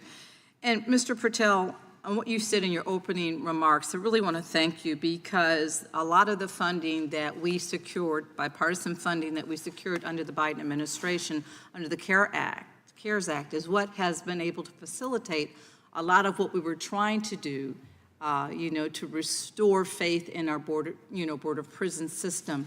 And I want to thank you for acknowledging that funding through the CARES Act is what we were on the right track at that time. And Mr. Potter, one last question for you. Would these solutions for correctional officers make our prisons safer and better places for inmates as well? Yeah, I believe it would. Could you kind of expand on that for us, please? Remind me of exactly the question that you're asking. Okay, so the solutions that you spoke about in terms of really helping to support and covering the Board of Prisons staff to kind of improve the mental health problems that we have with our staff in the Board of Prisons and our correction officers. Would these solutions for our correctional officers make our prisons safer and better places for inmates as well? Yes, thank you. I do believe it would because when someone comes to work and they're healthier, they're going to conduct their jobs in a much different way. I think when people come in and they're exhausted and they're not healthy, they're not going to be able to do the kinds of things we're asking them to do when it comes to helping those incarcerated find success as they leave their mental health state. So in closing, we're hearing from every witness here, whether invited by the Republicans or the Democrats, all of you are calling on us to get BOP the funding that I yield back. Gentlelady yields. I recognize the gentleman from the great state of Missouri. And Mr. Chair, before Mr. we do Ronder. that, I've got a UC, unanimous consent request. Without Okay. objection. What happens with U.S. citizen children caught up in Trump's deportation Without push? objection. That's a CNN article. I've got another one. It says newborn U.S. citizen and Guatemalan mom detained. Without objection. That's an NBC article. And my last one is judge says 2-year-old U.S. citizen appears to have been deported with no meaningful process. Without objection. Political article. Thank you so much, Mr. Mr. Chairman, I have a UC as well. Without objection. Federal women's prison in California plagued by rampant sexual abuse to close. Thanks. Without objection. Mr. Onder, you're going to get your chance. Thank you, Mr. Chairman. Well, Mr. Dr. Onder, I guess I should say. Thank you, Mr. Chairman.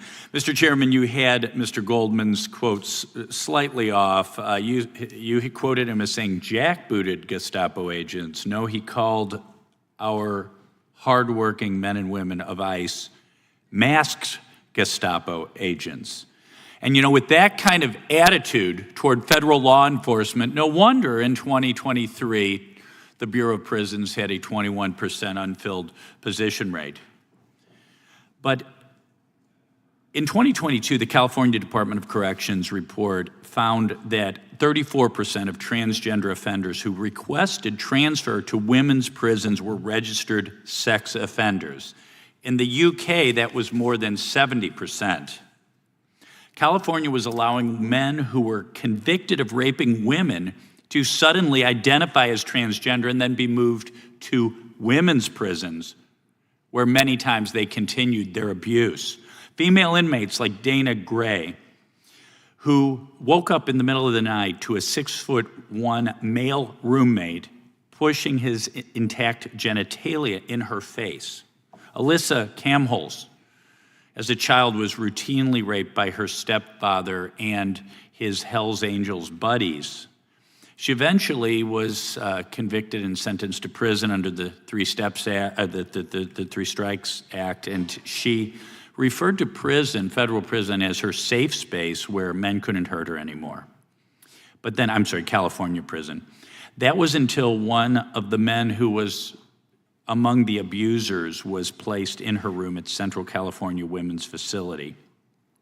This in the UK in 2023, there was a reversal of course, and the UK banned so-called transgender women who have male genitalia from being placed in women's prisons. During the debate in the UK, a prison manager was on record saying that the majority of transgender women, so-called, began identifying as transgender after they interacted with the criminal justice system. You would think that the 2003 law, the abusers, but the Obama administration perversely used this very law as authority when he introduced a policy through the Transgender Offender Manual that required an inmate's transgender status to be considered when deciding whether to place them in a women's prison. The Biden-Harris administration further abused the intent of PREA by his new version of the Transgender Offender Manual that allowed inmates to receive hormone therapy, sex transition surgeries, and other medical treatment related to their gender identity. So at a time we have a $36 trillion debt and a deficit over $1.5 trillion a year, the Biden-Harris administration is paying for sex change operations in our federal prisons.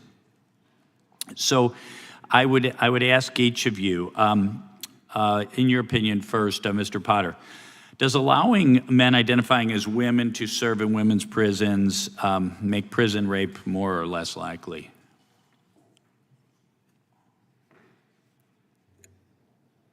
I would only be able to guess on that and say more likely, I would assume. Yeah, thank you. Do you believe women in federal prisons deserve to be protected from prison rape under PREA? Absolutely. Same question for you, Mr. Purtill. In your opinion, does allowing men who identify as women to serve in women's prisons make prison rape more or less likely? Well, as I said earlier, I think it places women in a much more vulnerable position, whether it's physical violence, sexual violence. And in your opinion, as we heard today, there are so many issues facing the Bureau of Prisons. This population is infinitesimal. Right, and I think it's a small population. At the same time, one offender one convicted rapist being released into a women's prison among inmates who are smaller. You know, and again, our Democrat colleagues, you know, do minimize the problem. Oh, it's only X number of people, but there are about well over 2,000 inmates who identify as transgender in the federal prison system. Not implying somehow we Republicans are obsessed with this issue. They began it under Obama. They continued it under Biden. I think we're returning to sanity under President Trump. Thank you very much for your testimony. I yield back. Gentleman yields back. I recognize the rank. I've got 2 UCs. Video shows masked ICE agents detain 2 outside Douglas County Courthouse. Without objection. And ICE agents in ski masks snatch migrant out of lawyer's car. Without objection. Thank you so much. Mr. Chairman, I have a UC. Without objection. Yeah, Department of Justice. I now recognize Ms. Crockett. Thank you so much, Mr. Chair. Okay, I don't really know where to begin. We've got a lot of ground to cover in about 5 minutes, so let's go. I've got 3 statements that I want to know if you agree or disagree with, and I want to just go down the row. No. No. Generally, no. Let's go to the next one. Does poor working conditions assist with recruitment, yes or no? No. No. No. No.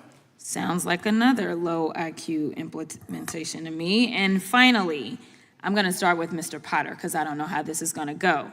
Does union busting help with recruitment? No. I know nothing about unions whatsoever. I'm Okay. sorry. I don't know anything about unions either. Okay. No. Okay, so again, another low IQ implementation. I just want to be clear that the American people should know that these are all Trump 2.0 policies. So when we say that he's failed, let me tell you, we got receipts, and those are some of the receipts. So when we start talking about this pay, I think that we've talked about the fact that there was a 25%, up to a 25% cut in recruitment bonuses or retention bonuses, but I want to make sure that people understand the numbers. I want y'all to know what the numbers are. It looks like on average in 2023, the average CO for the BOP made $57,000. So now we're talking about potentially up to a 25% cut in that. Now let's transpose that with what they don't want to talk about is what we did last week, which was reconciliation, where in their bill, they decided that they wanted to add this big number as an increase for bonuses for ICE agents. What that translated to was bonuses of approximately 44%, while on average, when we talk about our COs at the BOP only making $57,000 and talking about cutting up to 25% of that. That is why we're outraged. That is why we say that this is a joke, because you can't sit here and continuously underfund an agency and then expect it to overperform. So let's talk about the underfunding.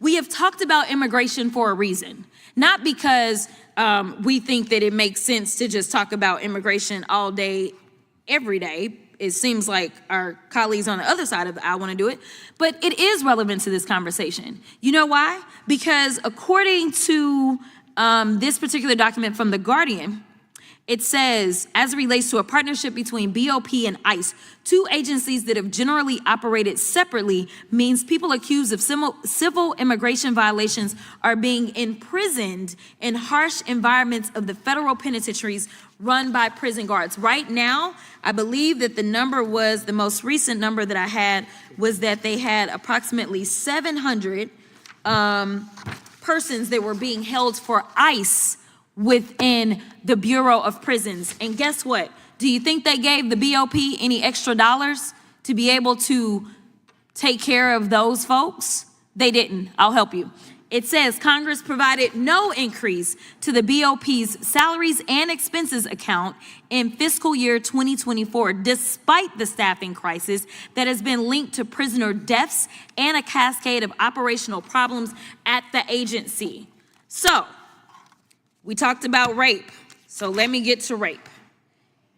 It seems like it's a bit of hypocrisy, but that's not anything new, to say that you want to protect victims of rape and sexual assault and then allow Trump to gut funding for the Prison Rape Elimination Act Resource Center, a center that trains prison sexual assault auditors, tracks the results of the Prison Rape Elimination Act investigations, and provides resources to imprisoned sexual abuse survivors. So my question is, and I ask everyone if you can answer, can we all agree that rape and assault of prisoners is vile and completely unacceptable? I agree. I agree. Of course. Absolutely. Thank you so much. And the last thing that I'll say is that according to the BOP, there have been a total of 2 individuals that have received gender-affirming surgery while in BOP custody. There have been a total of 4 that were referred, 4 others that were referred and were determined to be medically ineligible. So we're gonna have all this talk and all these fights about trans folk, and we're talking about literally 2 surgeries. I'll yield. Gentlelady yields. I will recognize the gentleman from the great state of North Carolina, Congressman Knott. Thank you, Mr. Chairman. In response to what we just heard, I think that the discussion on immigration is relevant for a number of reasons, many of which were not mentioned by Ms. Crockett. It's by some estimates concluded that the previous administration spent hundreds of billions of dollars on illegal immigration. And the discussion that we are having today centers on 10, 20, maybe even $30 billion. The previous administration spent money on educating, transporting, medicating, housing illegal immigrants at the taxpayer's expense, and, as we now know, the Bureau of Prisons' expense. It's a disgrace. You all are due more funding, sure. Illegal immigrants are due far less funding. But, you know, one of the points that I'm hearing over and over and over today is the point about the need to rehabilitate. And while that is certainly one consideration that we should all be focused on, perhaps the main point of consideration that the Bureau of Prisons is there for is to protect the American citizens from dangerous criminals. Yes, rehabilitation of the criminal is key, but protection of the public is first and foremost. And to that end, one of the unfortunate realities that we have in this country is that we have a tremendous crime problem. Just as one example, in the year 1990, just 4,500 people died because of drug overdoses. And depending on which statistics you look at, averaging it out, sometimes it's up to 125 to 130,000 people have died from drug overdoses from the years 2020 to 2024. And whether it's gangs, cartels, or other organized criminal organizations, they have in large part arrived here and embedded themselves in the country because of the open border, welcomed approach to illegal immigrants that the Democratic Party has championed.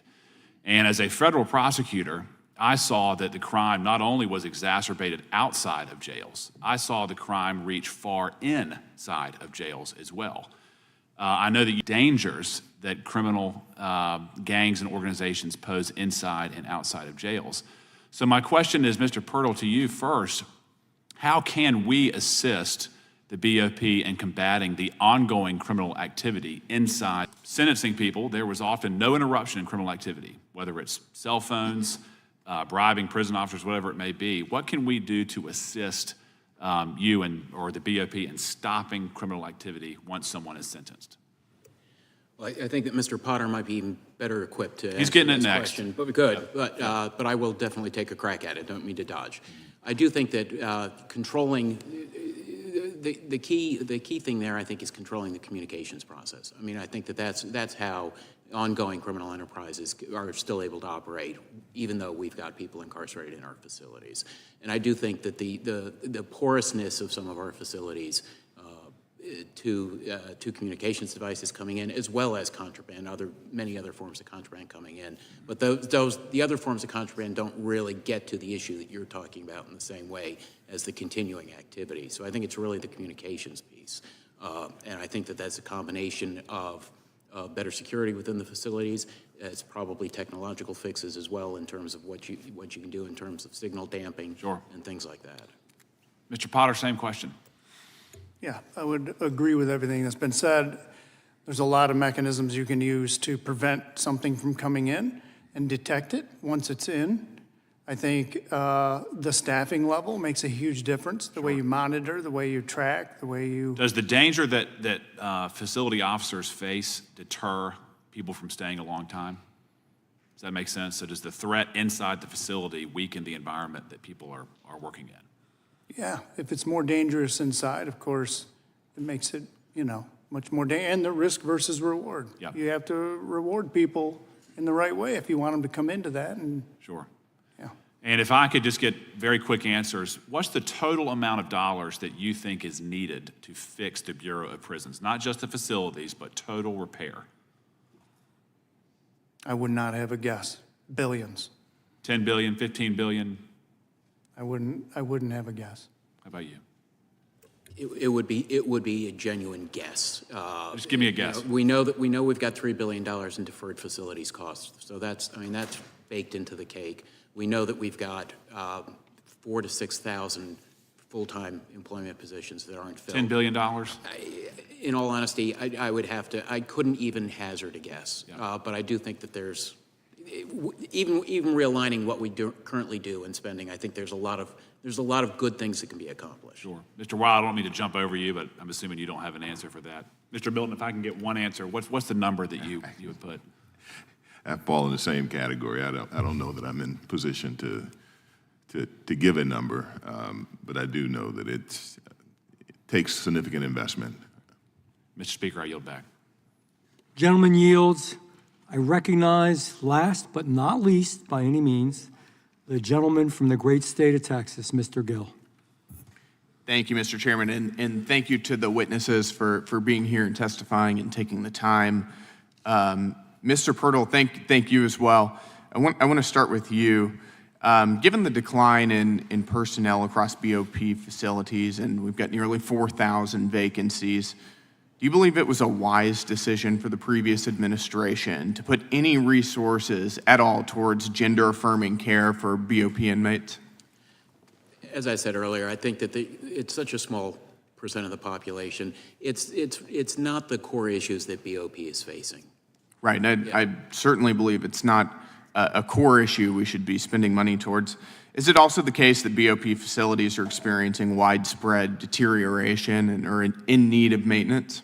Yeah, according to the Attorney General's inspector, the department's inspector general, literally every single facility faces deferred expenses, deferred maintenance expenses. Yep. Do you think that there's additional stress that comes with perhaps some of the logistical challenges and safety concerns of housing transgender inmates with the opposite sex?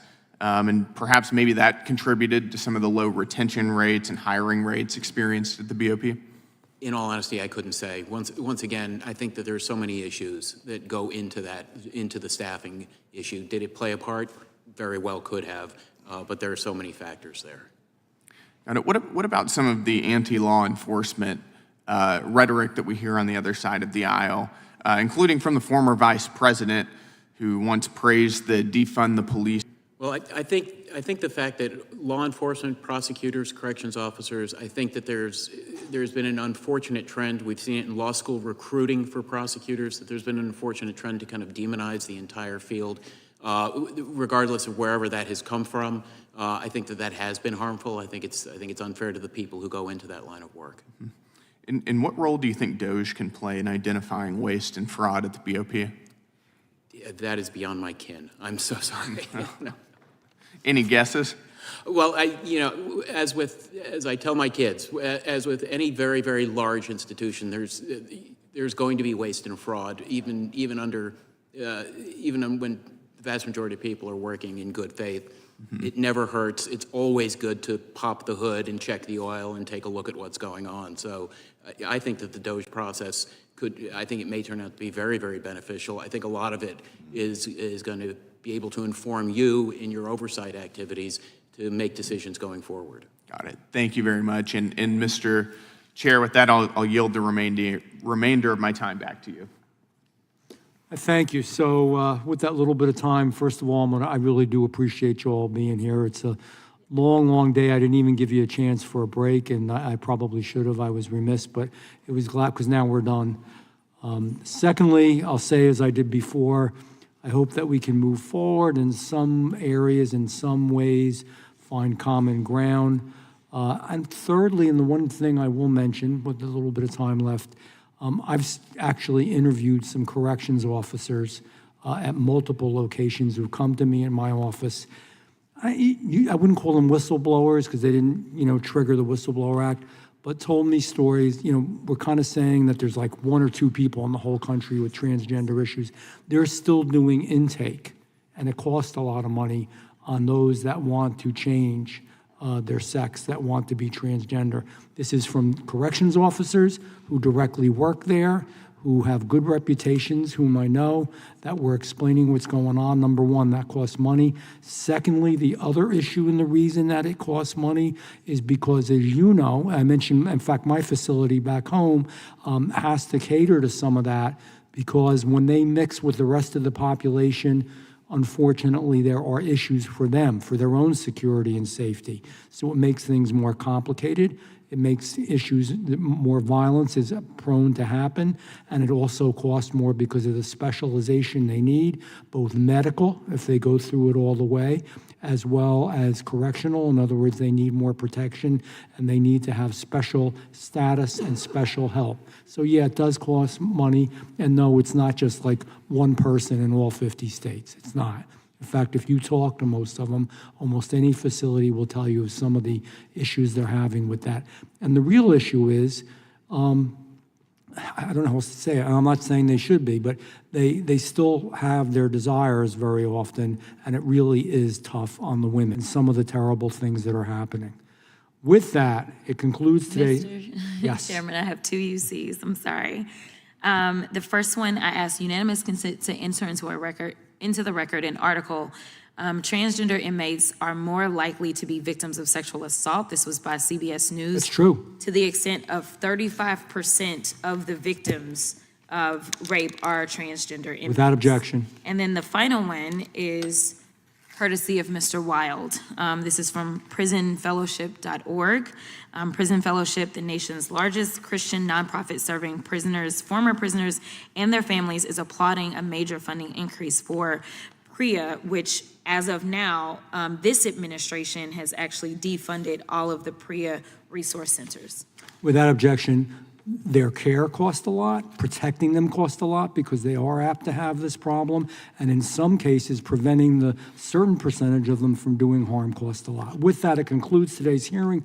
We thank our witnesses for appearing in the committee today. Without objection, all members will have 5 legislative days to submit additional written questions for the record, and witnesses or additional materials can be recorded as well.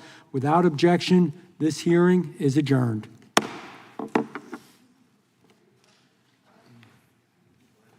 Do you get to keep your placard or your placard? I don't know.